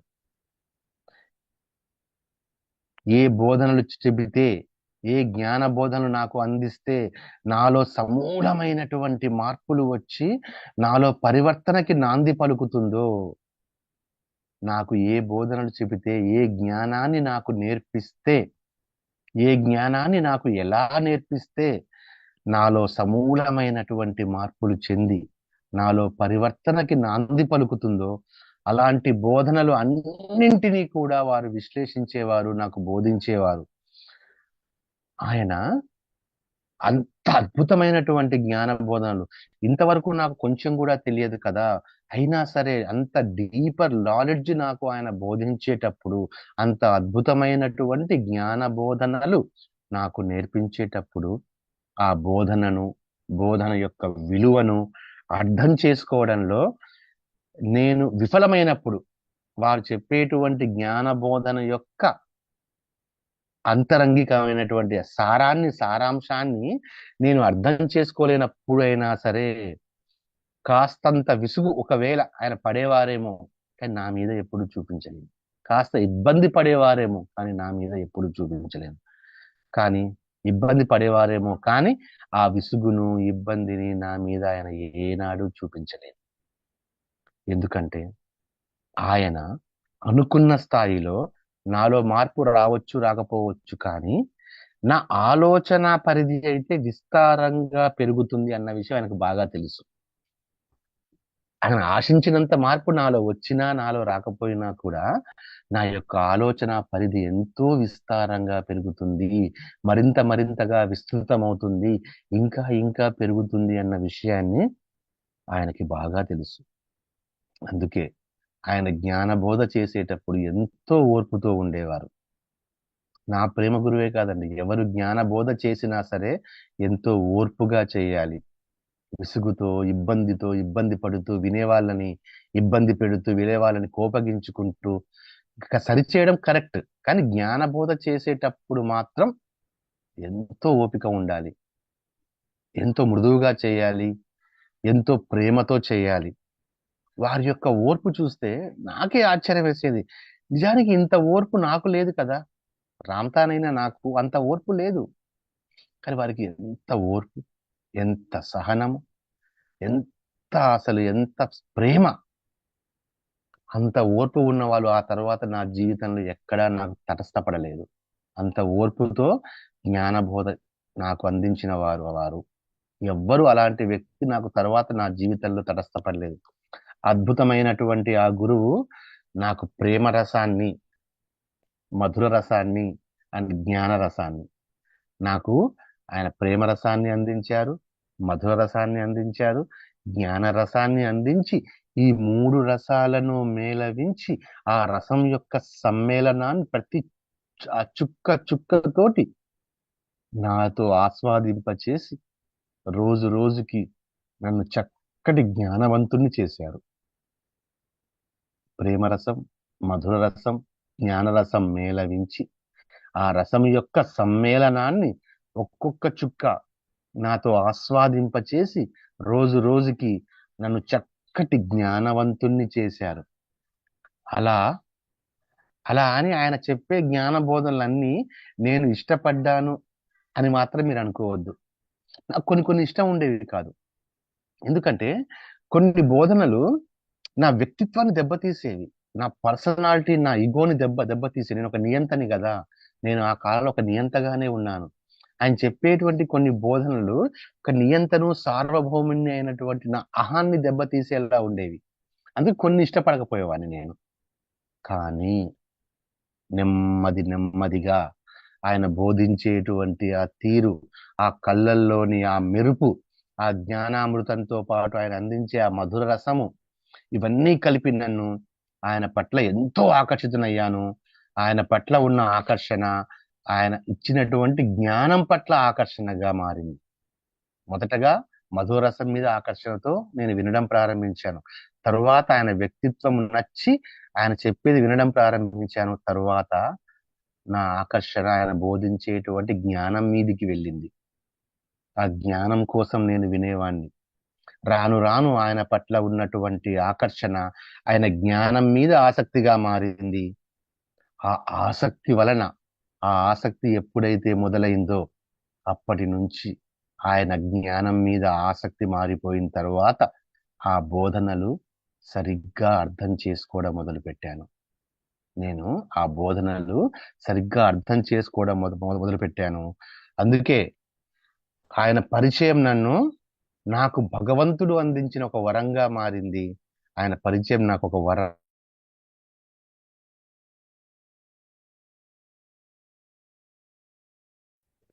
ఆయన పరిచయం నాకు ఒక వరం. ఆయన పరిచయం నాకు శక్తిని అందించింది. ఆయన పరిచయం నాకు ప్రేమని అందించింది. ఆయన పరిచయం నాకు జ్ఞానాన్ని అందించింది. అందుకే నా దృష్టిలో ఆయన ఒక భగవత్ స్వరూపం. నా గురువుతో నేను గడిపినటువంటి చివరి రోజు నాకు ఇంకా గుర్తుంది. రోజులు కొనసాగుతూ వచ్చాయి. చివరి రోజు రానే వచ్చింది. అది నా గురువుతో నేను గడిపినటువంటి చివరి రోజు. ఆయన తనతో పాటుగా ఎంతో విలువైన ఒక మ్యాప్ తీసుకుని వచ్చారు. ఒక చిత్రపటాన్ని తీసుకొని వచ్చారు. చిత్రపటాన్ని తీసుకుని వచ్చారు. ఆ మ్యాప్ అనేది ఒక చర్మం పైన గీయబడి ఉంది. మీకు తెలియకపోవచ్చేమో, మీకు తెలిసి ఉండొచ్చేమో. మా కాలం ఇంకా ఆ కాగితం అనేది ఇంకా తయారు కానటువంటి మా కాలంలో మేము ఏదైనా నిక్షిప్తం చేయాలంటే జంతువుల యొక్క చర్మాన్ని వాడేవారం. అలా జంతువు చర్మం మీద ఒక చిత్రపటం ఉంది. ఆ చిత్రపటం ఒక అద్భుతమైనటువంటి నాగరికత అంతం అవుతున్నటువంటి రోజులు. అంటే ఇప్పుడు మీరు ఏదైతే నాగరికతలో ఉంటున్నారో, మీరు గొప్పగా చెప్పుకుంటున్నారేమో మీ నాగరికతని, మాది అద్భుతమైనటువంటి నాగరికత అని మీరు గొప్పగా చెప్తూ ఉండొచ్చు. కానీ మీ నాగరికత కంటే కూడా, మీ నాగరికతలో ఉన్నటువంటి సాంకేతిక పరిజ్ఞానం కంటే కూడా అద్భుతమైనటువంటి సాంకేతిక పరిజ్ఞానం మా నాగరికతలో ఉండేది. మేము స్పేస్ షిప్స్ ఆ కాలంలోనే వాడేవారం. మేము నక్షత్రాల మీదకి, వేరే గ్రహాల మీదకి కూడా మేము వెళ్ళేవాళ్ళం. స్పేస్ షిప్స్, అంతరిక్ష నౌకలు మా కాలంలోనే ఉండేవి. మా కాలంలో సాంకేతిక పరిజ్ఞానం అత్యున్నతంగా ఉండేది. ఆకాశంలో ఎగిరేటువంటి పళ్ళాలు మేము సృష్టించాము. ఆ చిత్రపటంలో ఏముంది అంటే, ఆనాటి సాంకేతిక పరిజ్ఞానం మొత్తం కూడా నిక్షిప్తమై ఉంది. అలాగే అంటే మా కాలం నాటి సాంకేతిక పరిజ్ఞానం మొత్తం నిక్షిప్తమై ఇంకా ఆ చిత్రపటం ఆ మ్యాప్ లో ఆయన ఏ ఏ ప్రదేశాలకు వెళ్ళారో ఆ ప్రదేశాల యొక్క విశిష్టత ఆయన నాకు చెప్పారు కదా, రామ నేను ఎన్నో ప్రదేశాలు చూశాను, ఎన్నో నాగరికతలు చూశాను, నేను అక్కడి నుంచి ఎంతో జ్ఞానం తీసుకున్నాను. ఆయన నాతో మొదటిసారిగా ఆయన చెప్పిన మాటలు నాకు గుర్తొచ్చాయి. ఆ చిత్రపటంలో ఆయన సంచరించినటువంటి ప్రదేశాలు, ఆయన వీక్షించినటువంటి ఆ దృశ్యాలు, వాటి యొక్క విశిష్టతలు, అక్కడ ఆయన పొందినటువంటి ఆ జ్ఞానము, ప్లస్ ఆయన జీవిత చరిత్ర, ఎంతో సాంకేతిక పరిజ్ఞానం, ఆయన లైఫ్ హిస్టరీ కూడా దాంట్లో ఉంది, ఆయన జీవిత చరిత్ర, ఇవన్నీ కూడా ఆ విలువైన సమాచారం ఆ మ్యాప్ లో ఉంది. నాకు ఇంకా గుర్తు ఆ ఆఖరి రోజు ఆయన మొదటిసారిగా వణుకుతూనే ఉన్నారు. ఆయన వణుకుతున్నటువంటి ఆ పెదాలతో ఆయన గొంతు కూడా వెళ్ళిపోయి ఆ గద్గదమైన స్వరంతో, అంటే దుఃఖంతో నిండినటువంటి స్వరంతో ఆయన ఇలా అన్నారు. ఆ రోజు ఆయన చెప్పినటువంటి నాకు అందించినటువంటి ఆఖరి జ్ఞానంలో దుఃఖంతో నిండిపోయినట్టు, ఆయన మొట్టమొదటిసారిగా నేను ఆయన గొంతులో దుఃఖాన్ని చూశాను. దుఃఖమైనటువంటి గొంతుతో ఆయన ఆ రోజు ఆయన ఇలా అన్నారు, నా ప్రియాతి ప్రియమైన రామ, నా ప్రియాతి ప్రియమైన రామ, నిజానికి నువ్వు నా శిష్యుడివి కాదు, నా సహచరుడివి మాత్రమే కాదు, నువ్వు నా గురువువి, నువ్వు మా అందరికి నాయకుడివి. కాబట్టి నా జీవితాన్ని నీకే అంకితం చేస్తున్నాను. నువ్వు నా శిష్యుడివి కాదు రామా, నువ్వు నా గురువువి, నువ్వు మానవ జాతి మొత్తానికి నువ్వు నాయకుడివి, అందరినీ ముందుకు నడిపించాల్సినటువంటి నాయకుడివి నువ్వు. అందుకే ఈ జన్మ అంతా నేను ఇంకా పనంగా పెట్టి సంపాదించినటువంటి జ్ఞానాన్ని, అనుభవాన్ని రామ నీకే అంకితం చేస్తున్నాను. నా ఈ జ్ఞానాన్ని అందుకో. నేను కన్నటువంటి నా కలలని, ప్రేమపూర్వకమైనటువంటి ఒక సమాజాన్ని, జ్ఞానవంతమైనటువంటి విశ్వాన్ని చూడాలి అన్నటువంటి నా కలలు సాకారం చెయ్యి. నేను నీలో నన్ను చూసుకుంటూ ఉంటాను. ఈ క్షణం నుంచి నా శాంతం నీ సొంతం, ఈ క్షణం నుంచి నా శాంతం నీ సొంతం, ఇక సెలవా మరి అంటూ ఆయన దుఃఖంతో నిండినటువంటి స్వరంతో తన స్వహస్తాలతో చివరిసారిగా ఆ మధుర రసాన్ని నాకు అందించారు. నేను ఆ మధుర రసాన్ని తృప్తిగా తాగిన తరువాత వారు దాన్ని చూసి అక్కడి నుంచి వారు నిష్క్రమించారు. ఆ తర్వాత నాకు ఏమందించబడదంటే, వారి శిబిరంలో వారు నిద్రలోనే మరణించారు అన్నటువంటి సందేశం నాకు అందించబడింది. వారు వెళ్ళిపోయారు, వారి శిబిరానికి వెళ్ళిపోయారు. నాకు ఉదయం పూట ఒక సమాచారం అందించబడింది, వారు నిద్రలోనే మరణించారు అని. ఈ సందర్భంలో నేను ఎందుకు ఈ సన్నివేశం మీకు ఇంతగా చెప్తున్నాను అంటే, ప్రస్తుత ప్రపంచంలో ఎక్కువ శాతం మంది ప్రజలు తాము పోషిస్తున్న పాత్రలోనే కూరుకుపోయి, ఇక్కడ మీరందరూ నాతో సహా మీరందరూ కూడా మీ పాత్రలు పోషించడానికి వచ్చారు. ప్రపంచమే ఒక నాటక రంగం, మీ ఒక పాత్ర పోషించడానికి వచ్చారు. ప్రతిసారి కొత్త కొత్త పాత్రల్ని పోషిస్తూ వస్తూనే ఉంటారు. కానీ ఆ పాత్రల్ని పోషించడానికి వచ్చి ఆ పాత్రలో కూరుకుపోయి నేనే ఆ క్యారెక్టర్ అనుకుని దాంట్లో సాధించిన విజయాలకు పొంగిపోతూ, అది ఒక పాత్ర మాత్రమే, క్యారెక్టర్ మాత్రమే అని అర్థం చేసుకోలేక ఆ పాత్రలో సాధించిన విజయాలకి కూరుకుపోతూ, ఈ విజయాలన్నీ నేను నా బుద్ధి బలంతో సంపాదించాను, నా భుజబలంతో సంపాదించాను, నా మేధస్సుతో సంపాదించాను అని చెప్పి ఆ పరిమితమైన ఆలోచనలతో, ఆ గర్వంతో విర్రవీగుతూ, కేవలం వారికి వాళ్ళ అవసరాలకు మాత్రమే పెద్ద పీట వేసుకుంటూ ఒకానొక భ్రమలలో జీవిస్తూ ఉంటారు చాలా మంది. అంతే, పాత్ర పోషించామని అర్థం చేసుకోలేక ఆ పాత్రలో కూరుకుపోతూ, ఆ పాత్ర ద్వారా సంపాదించినటువంటి అన్ని కూడా తమ భుజబలంతో, బుద్ధి బలంతో సంపాదించామని చెప్పి విర్రవీగుతూ, తోటి వారిని చులకనగా చూసుకుంటూ, ఒకానొక ద్వేషాన్ని తమ మధ్యలో మోసుకుంటూ, ఒకానొక అహంభావాన్ని తమ మధ్యలో మోసుకుంటూ, అలా పరిమితాల్లో కూరుకుపోయి తమ జీవితాల్లో అలాగే ఉంటారు. అలాంటి వాటిని బద్దలు కొట్టాల్సినటువంటి అవసరం ఉంది. ఆ పరిమితాలను బద్దలు కొట్టండి మై డియర్ ఫ్రెండ్స్. మీరు కేవలం మీ భుజ బలం, మీ బుద్ధి బలం ద్వారా కాదు, అవన్నీ కూడా మీ ఆత్మ బలంతో మీకు వస్తాయి. మీ ఆత్మ శక్తి ద్వారా మీకు వస్తాయి. మీ ప్రేమ శక్తి ద్వారా వస్తాయి.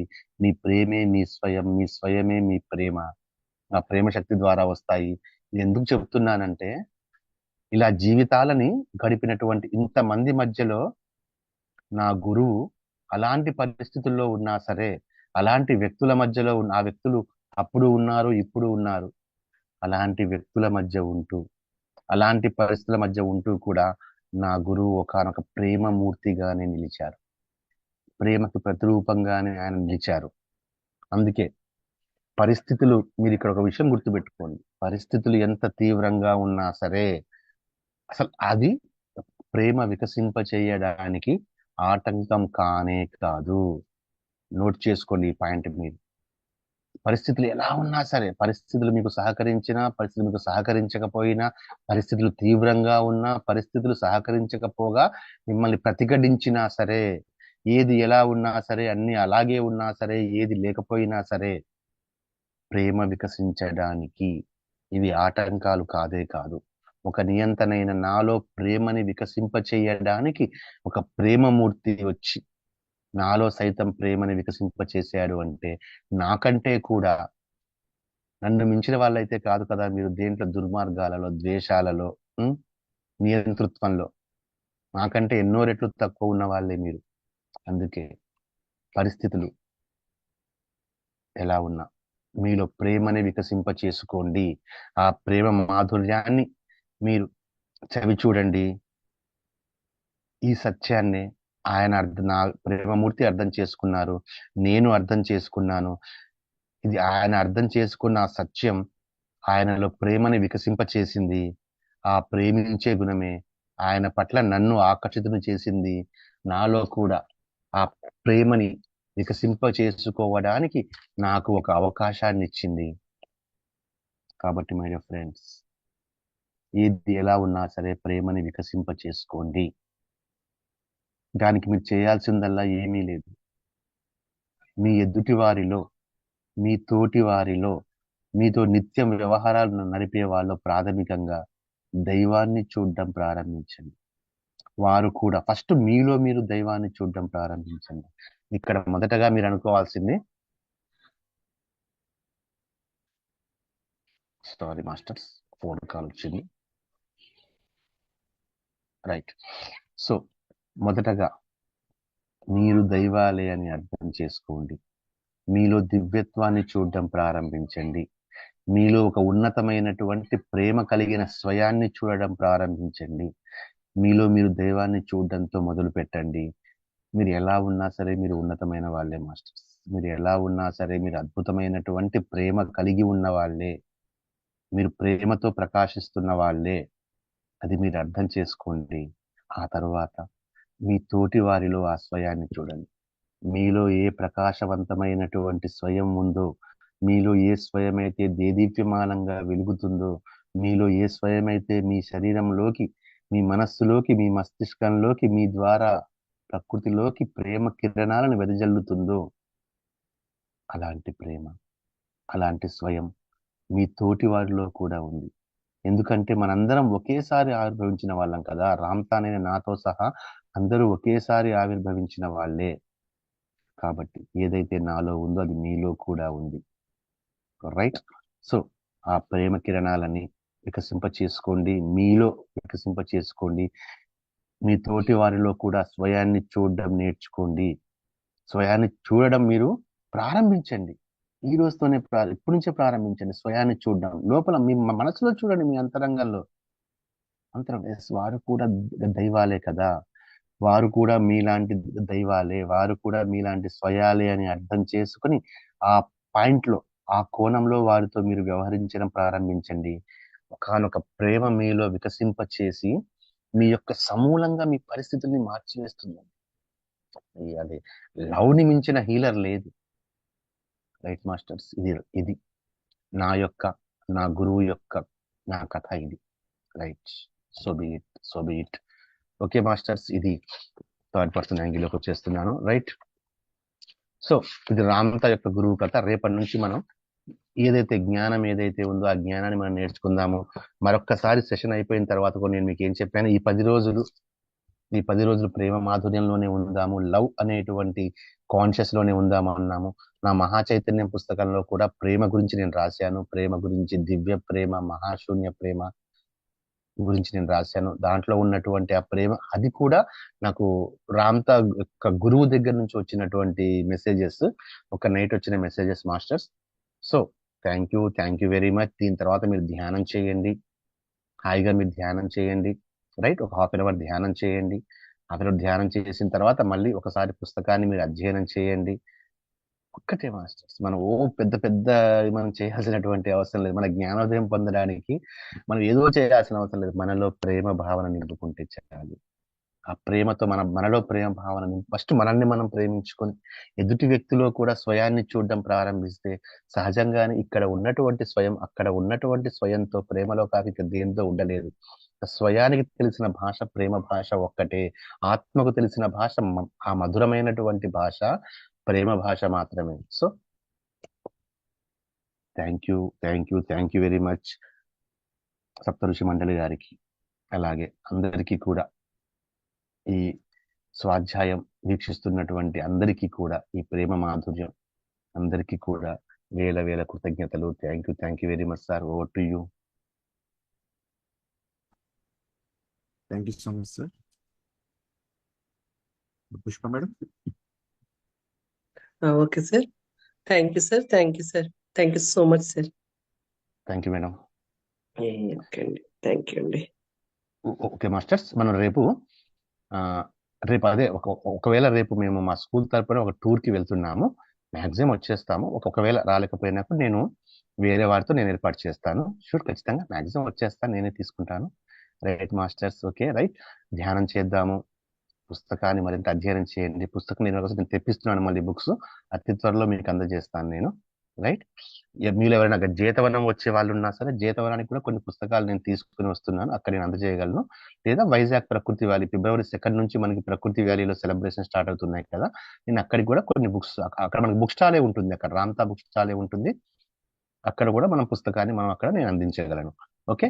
లేదా ఈ లోపల వచ్చినా కూడా మీకు పోస్ట్ ద్వారా అంటే పోస్టల్ ఛార్జెస్ అనేవి ఎక్కువగా అవుతున్నాయి, మీ మీద బోర్డెన్ ఎందుకు అన్న ఉద్దేశంతో ఉన్నాను. Right masters, okay. పుస్తకం వచ్చిన తర్వాత నేను ఇన్ఫర్మేషన్ ఇస్తాను, మీరు ఎలా అంటే అలా మనం మీకు అందించి ఏర్పాటు చేస్తాను. Once again thank you very much. So be it.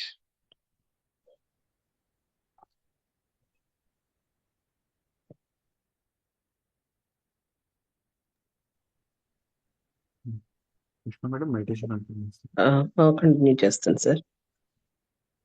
Friends, ఎంతో అద్భుతమైన దివ్య జ్ఞానాన్ని మనం ఈ సమయంలో విన్నాము. ఈ యొక్క ధ్యాన సాధనను మనం కంటిన్యూ చేసుకుందాం మిత్రులారా.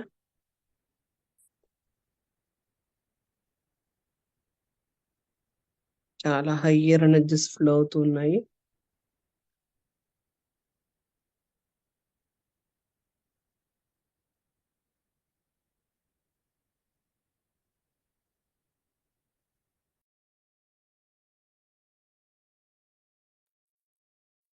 ఫ్రెండ్స్,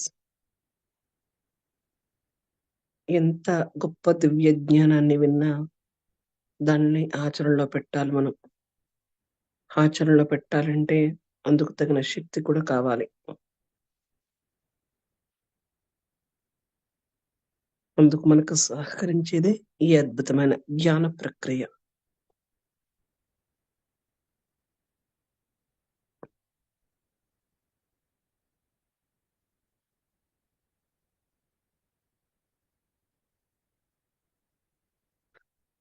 సామూహిక జ్ఞానం సులువుగా దొరికేది కాదు మిత్రులారా. దొరికిన సమయంలో మనం సద్వినియోగం చేసుకుందాము.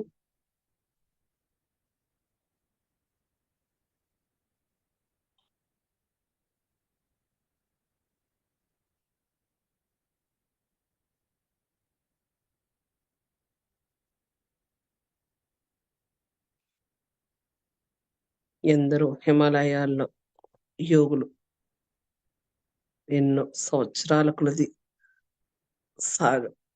సాధన కొనసాగిస్తూ ఉన్నారు.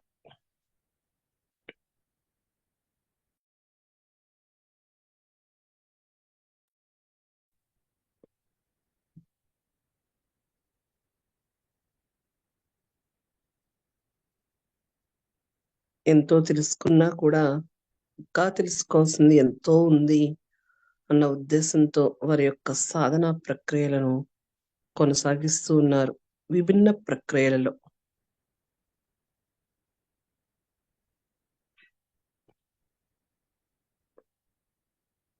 అలా మనకు ముందుగా ఉదాహరణగా ఉన్నవి మాస్టర్ మన మహాదేవుడు అయిన శివుడు. ఆయన నిరంతర సాధకుడు.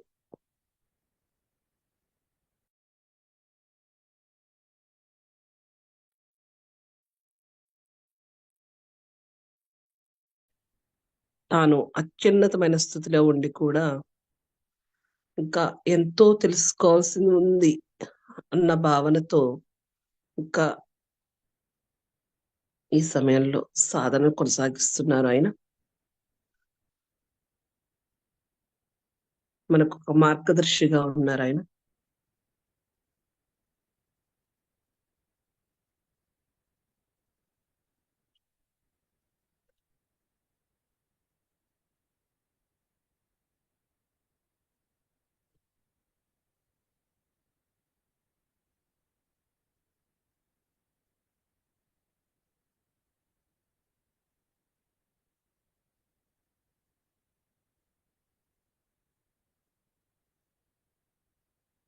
మన పత్రి మహాశయుడు కూడా ఎన్నోసార్లు తెలియజేస్తూ ఉన్నారు, కూర్చోవాలి కూర్చోవాలి. ఎందుకు కూర్చోవాలి? మన శరీరానికి ఆసన సిద్ధి ఏర్పడడం కోసం కూర్చోవాలి కూర్చోవాలి అని తెలియజేశారు.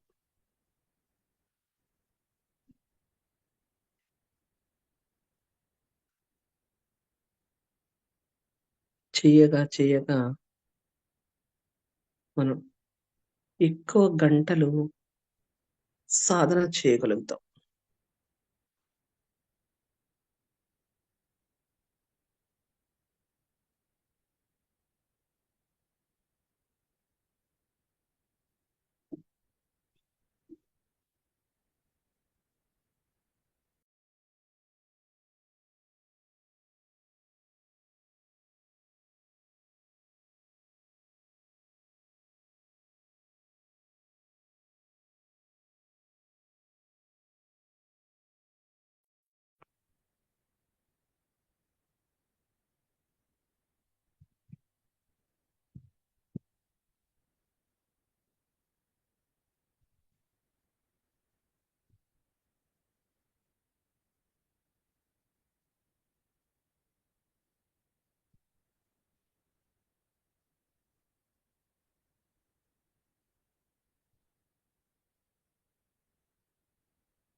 ఫ్రెండ్స్, ప్రేమ ఎంతో గొప్పది మనం అయితే ఈ సమయంలో తెలుసుకుంటూ ఉన్నాము.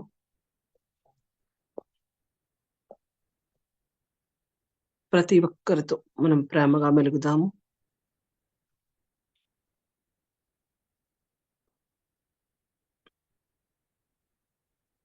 ఈ సృష్టిలో అణువణువులోనూ ఆ దైవాన్ని వీక్షిద్దాం మిత్రులారా.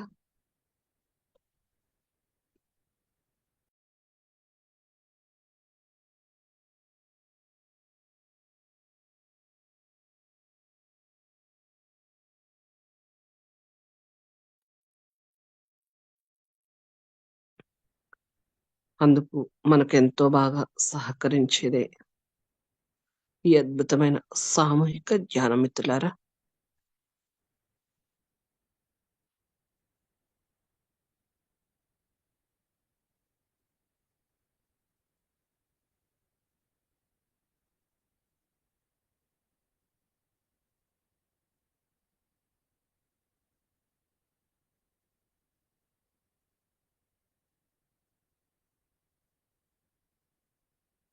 మన స్వయంలో అణురూపంలో ఎంతో జ్ఞానం నిండి ఉంది.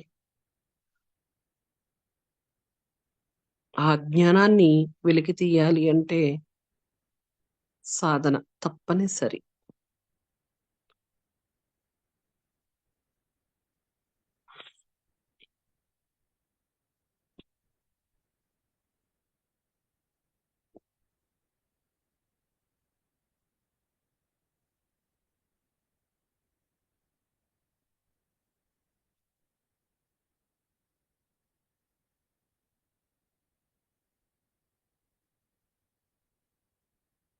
ఈ సమయంలో అమరత్వ మహావీరులందరూ ఈ అద్భుతమైన ప్రక్రియలో పాల్గొంటున్నారు మిత్రులారా. రామ్తా మాస్టర్, మహావతార్ బాబాజీ, అశ్వత్థామ, ఆంజనేయ స్వామి, రామలింగ వల్లల్లార స్వామి, శ్రీ గురు దత్తాత్రేయ స్వామి, మాస్టర్ సెయింట్ జర్మన్ గారు, మార్కండేయుల వారు, ఇలా ఎందరో మహాయోగులు అమరత్వాన్ని సిద్ధింప చేసుకుని ఉన్నారు.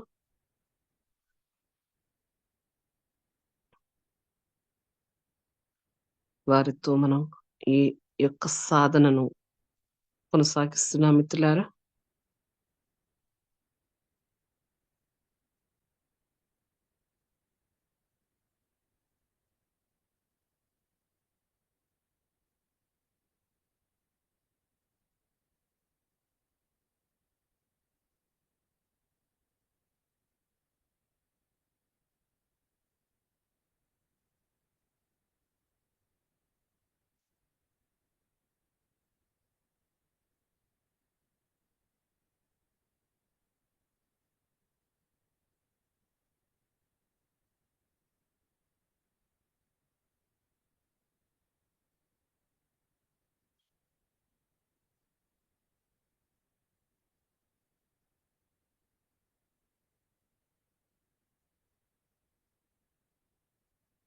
వారు ముందుగా తమ యొక్క దేహం యొక్క విలువను గుర్తించారు.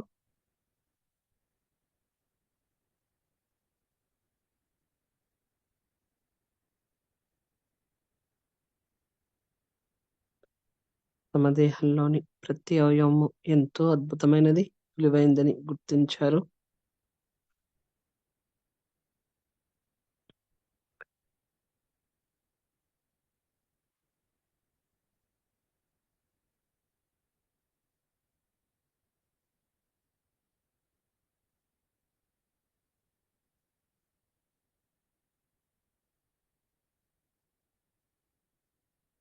ఒక వ్యక్తి మనల్ని ప్రేమగా తాకినా కూడా ఆ స్పర్శ ద్వారా మనం ఆ మాధుర్యాన్ని, ఆ ప్రేమ మాధుర్యాన్ని అనుభవిస్తాం మిత్రులారా.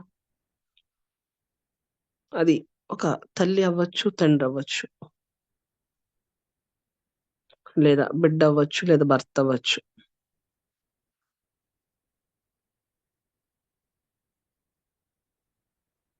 మనం స్పర్శ ద్వారా ఆ యొక్క ప్రేమను పూర్తిగా అనుభూతి చెందగలుగుతున్నాం.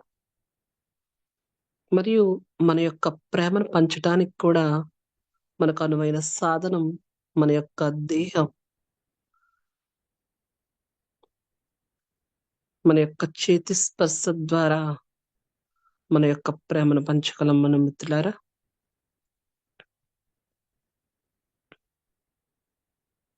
అందుకు అనువుగా మనకున్న గురుదేవులే మన పితామహ పత్రిజీ గారు.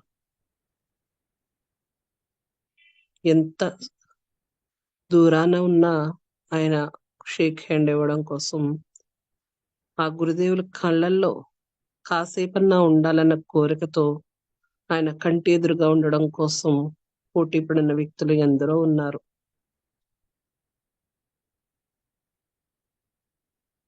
ఆయన చేతి స్పర్శ ద్వారానే ఎందరో ఆరోగ్యవంతులైన వ్యక్తులు ఉన్నారు.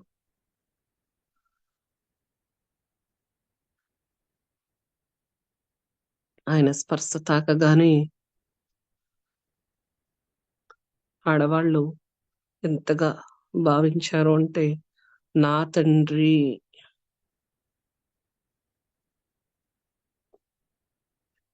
నా గురువు, నా దైవం,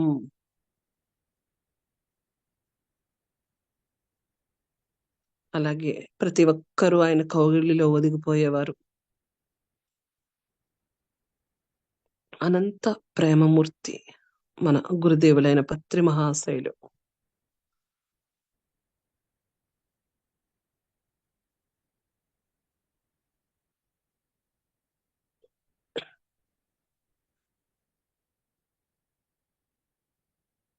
ఆ ప్రేమను ప్రతి ఒక్కరూ ఎంతో బాగా అనుభూతి చెందేవారు. మగ, ఆడ, చిన్న, పెద్ద, ముసలి, ఈ పడుచు, ఏది భేదం లేదు. ప్రతి ఒక్కరూ ఆ మహాయోగి చెంతకు చేరుకోవాలి, ఆయన కౌగిలిలో ఒదిగిపోవాలి. సృష్టికర్త అయిన భగవంతుడు ఎంత ప్రేమమూర్తి అన్నది ప్రత్యక్ష ఉదాహరణగా ఆయన చూపించారు.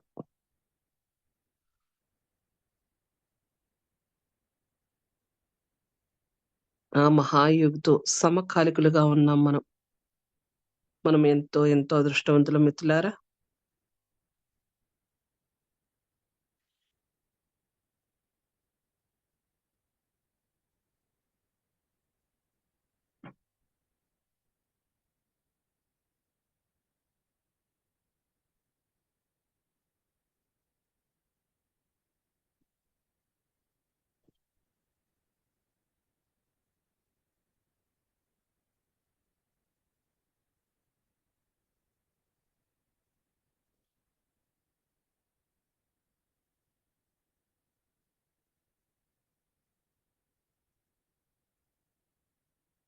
ఒక మూగజీవి పట్ల మన ప్రేమను కనపరచాలంటే మన యొక్క చేతి స్పర్శ ద్వారానే ఆ మూగ జంతువు మన ప్రేమను అనుభూతి చెందుతుంది మిత్రులారా.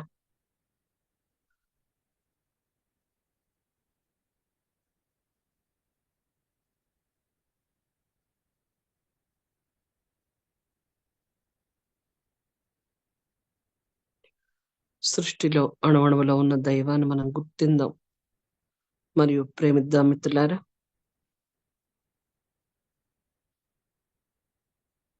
భక్త ప్రహ్లాదుడు తన తండ్రికి అన్ని చోట్ల ఆ దైవం ఉందని తెలియచేశాడు.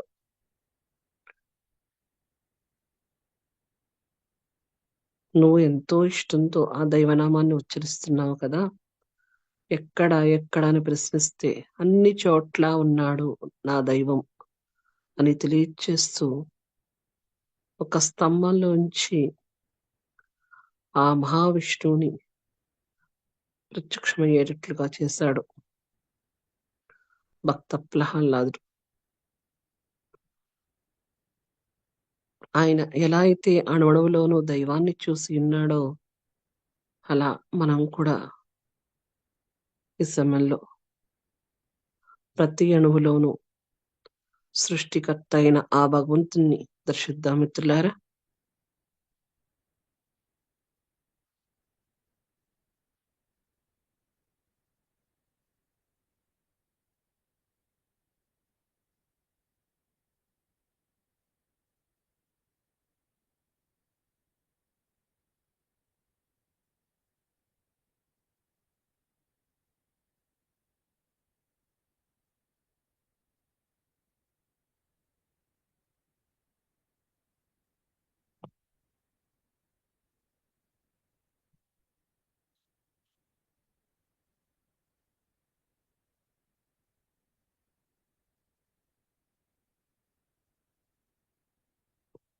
ఈ రోజుల్లో అందరూ ఒకే చోట కుటుంబ జీవనం గడపడం వీలు కావట్లేదు.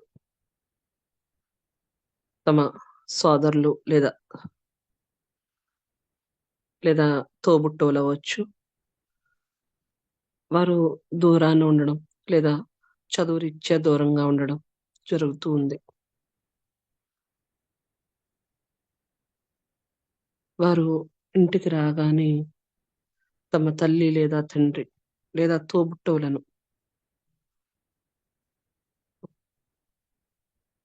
అంతకాలం దూరంగా ఉన్నాము అన్న భావనను తొలగించుకోవడం కోసం వారి కౌగిలించుకుంటారు, ప్రేమగా షేక్ హ్యాండ్ ఇస్తారు. తద్వారా తమ యొక్క ప్రేమను వ్యక్తం చేయగలుగుతున్నారు. అందుకు మనకు సహకరించేదే ఈ యొక్క దేహం.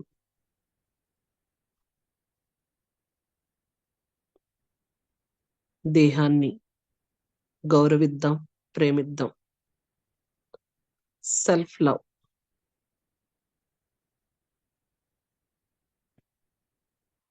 ముందుగా మనల్ని మనం ఇష్టపడ్డప్పుడే బయట ప్రపంచంలో వాళ్ళందరూ కూడా మనల్ని గౌరవిస్తారు ఫ్రెండ్స్. మనల్ని మనమే కించపరుచుకుంటూ ఉన్నప్పుడు ఇంకా బయట వ్యక్తులు కూడా మనల్ని ఇంకా కించపరుస్తూ ఉంటారు.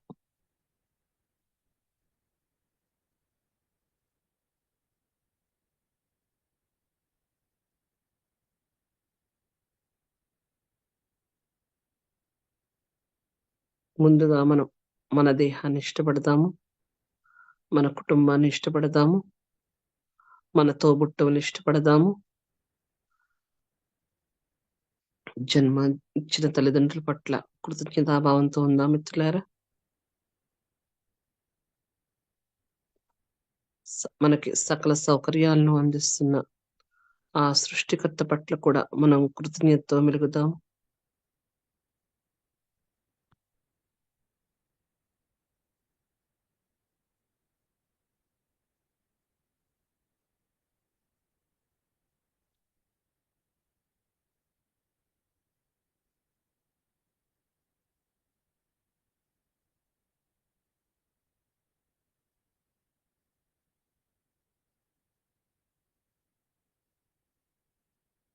పుట్టిన చంటి బిడ్డ ఎంతమంది ఎత్తుకున్నా కూడా తన యొక్క తల్లి స్పర్శ ద్వారానే ఆ తను గుర్తించగలుగుతుంది. అలాగే ఆవు దూడ 100 ఆవులను దూడలను వదిలిపెట్టినా కూడా వాటిలో తన తల్లిని గుర్తించి చేరుకుంటుంది ఆ దూడ. అలా స్పర్శ ద్వారా తన తల్లిని గుర్తించగలిగే శక్తి భగవంతుడు అందరికీ ఇవ్వడం జరిగింది.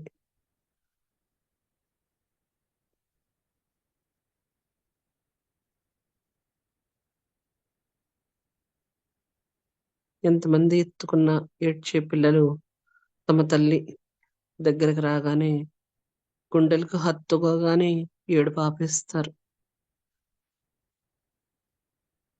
తల్లి తన బిడ్డను గుండెకు హత్తుకోగానే ఆ ప్రేమ మాధుర్యాన్ని ఆ బిడ్డ వెంటనే అనుభవిస్తుంది.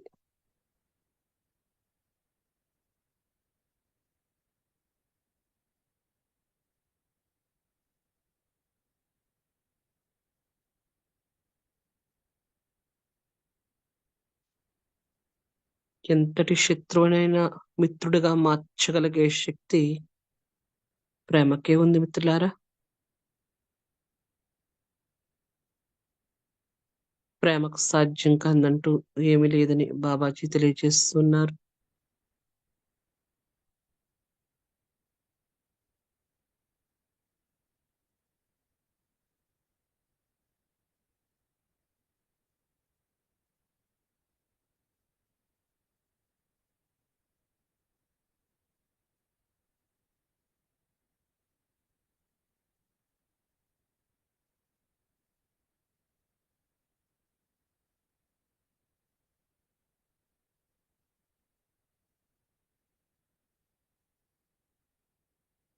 ఓకే ఫ్రెండ్స్, ఇప్పటి వరకు మనం ఎంతో అద్భుతమైన రామ్తా జ్ఞానాన్ని విన్నాము. రామ్తా యొక్క ప్రేమ మాధుర్యాన్ని మన అల్లాబక్షు గారి మాటల ద్వారా మనందరం రుచి చూసాము.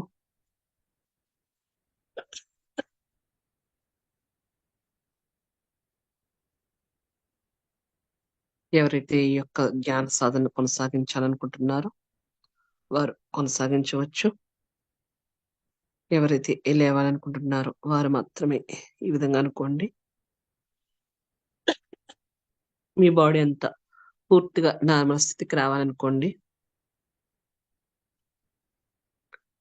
ఇప్పటి వరకు జరిగిన ఈ అద్భుతమైన మెడిటేషన్ లో ఎందరో మహాయోగులు పాల్గొని ఉన్నారు మిత్రులారా. వారందరికీ మన హృదయంలోని కృతజ్ఞతలు తెలియజేసుకుందాము. ముందుగా పితామహ పత్రిజీ గారికి, అమ్మ స్వర్ణమాల పత్రి గారికి, రామ్తా మాస్టర్ గారికి, మహావతార్ బాబాజీ గారికి, సప్తఋషులకు మరియు వారాహ్యమాతకు, మనకిప్పుడు దాకా స్వాధ్యాయనం చేసిన మన అల్లాబక్షు సార్ గారికి, అలాగే ఈ గ్రూప్ లో పాల్గొన్న మిత్రులందరికీ కూడా మన హృదయపూర్వకంగా కృతజ్ఞతలు తెలియజేసుకున్నాము. ఇంత అద్భుతంగా ఈ జ్ఞానాన్ని మనం వినడంలో ఎంతో కీలక పాత్ర వహిస్తున్న సప్తర్షి మండలి గ్రూప్ వారికి మన హృదయంలోని కృతజ్ఞతలు తెలియజేసుకుందాము. సప్తర్షులు మరియు వారాహిమాత మరియు ఆద్యమడం మరి వంశీ సార్, శ్రీధర్ గారు, ఇంకా ఎందరో మహానుభావులు అందరికి పేరు పేరున కృతజ్ఞతలు తెలియజేస్తున్నాము.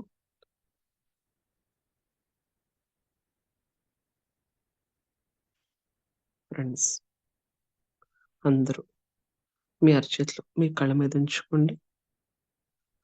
5, 4, 3, 2, 1, 0. మీ కళ్ళను నెమ్మదిగా తెరిచి మీ అరచేతులు మాత్రమే చూసుకోండి 3 సార్లు. ఇంత చక్కటి అద్భుతమైన జ్ఞానానికి మాస్టర్స్ కి మన హృదయంలోని ధన్యవాదాలు తెలియజేసుకుందాము. ఫ్రెండ్స్ అందరూ కూడా మీ 2 చేతులు మీ ఎదురుగా భూమాత ఉన్నారు. ఆ భూమాతను ఆశీర్వదిస్తున్నట్లుగా 2 చేతులు, అంటే మన కాళ్ళకి ఎవరైనా నమస్కరిస్తే మనం 2 చేతులు ఎలా పెట్టి మనం ఆశీర్వదిస్తామో ఆ విధంగా మీరు ఆశీర్వదించడం మిత్రులారా. ఒక్కసారి కళ్ళు మూసుకోండి. మనం ఇప్పుడు ఆ పరమాత్మ స్థాయిలో ఉన్నాము. ఆశీర్వచనం ఎంతో గొప్పది మిత్రులారా. ఈ సమయంలో మనం ఈ సృష్టిని అంతటినీ ఆశీర్వదిస్తున్నాము. అందరూ కూడా మీ యొక్క మైక్స్ ఆన్ చేసుకోండి. నాతో పాటు ఈ శాంతి మంత్రాన్ని ఉచ్చరించడం మిత్రులారా.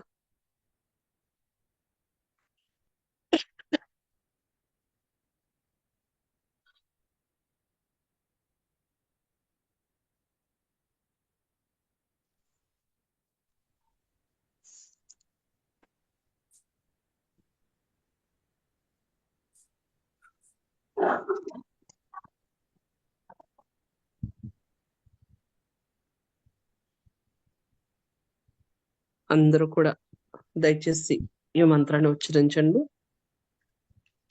సర్వే జనా సుఖినో భవంతు.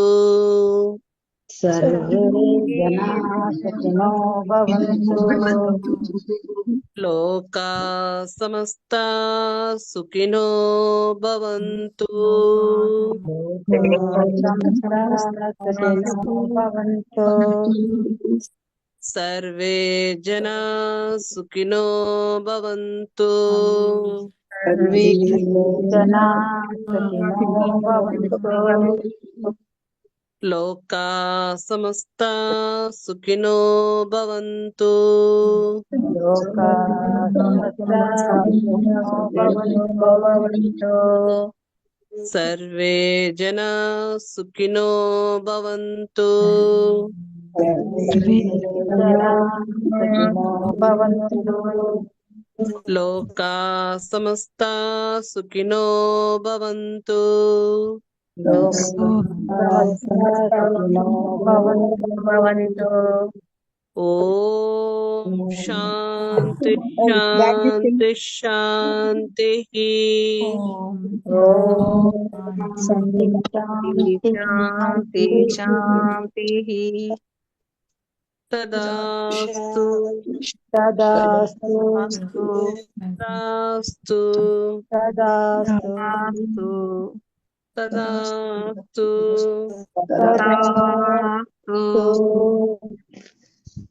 Thank you friends, thank you so much. Thank you to all. Thank you అండి. ఫ్రెండ్స్ మనకి ప్రతిరోజు ఉదయం ఆద్య మేడం గారిది మనకి క్లాస్ ఉంటుంది కదా, అందరూ కూడా మళ్ళీ ఉదయం 3 గంటలకి హాజరవ్వండి. అలాగే రేపు సాయంత్రం మళ్ళీ ఆళ్ళబక్ష సార్ క్లాస్ లో మళ్ళీ అందరం కలుద్దాము. చక్కగా మేడం 3 గంటల సాధన ఎంతో ముఖ్యమైంది. మేడం వంశీ గారు జూమ్ మాట్లాడుతుంటే. లే మేడం జూమ్ లింక్ ఇదేనా మేడం? అవునండి, ఇదే జూమ్ లింక్ తో ఉదయం 3 గంటలకి మనం కూర్చున్న సమయంలో ఆద్య మేడం గారి ద్వారా మనకి మెడిటేషన్ ఉంటుంది. అది 6 గంటలతోనే ముగిస్తాము. దానికి చాలా అద్భుతమైన జ్ఞాన మాస్టర్స్ ఛానలింగ్ ప్రక్రియ ద్వారా అందిస్తూ ఉన్నారు. చాలా హయ్యర్ ఎనర్జీస్ తో మాకు ఈ క్లాస్ రన్నింగ్ అవుతూ ఉంది గత 30 రోజులుగా. అందరూ చక్కగా హాజరు కాగలరు. మళ్ళీ రేపు సాయంత్రం కూడా సేమ్ లింక్ తో మనం అల్లబక్ష సార్ క్లాస్ కూడా కనెక్ట్ అవుదాం friends. Thank you madam. Okay అండి.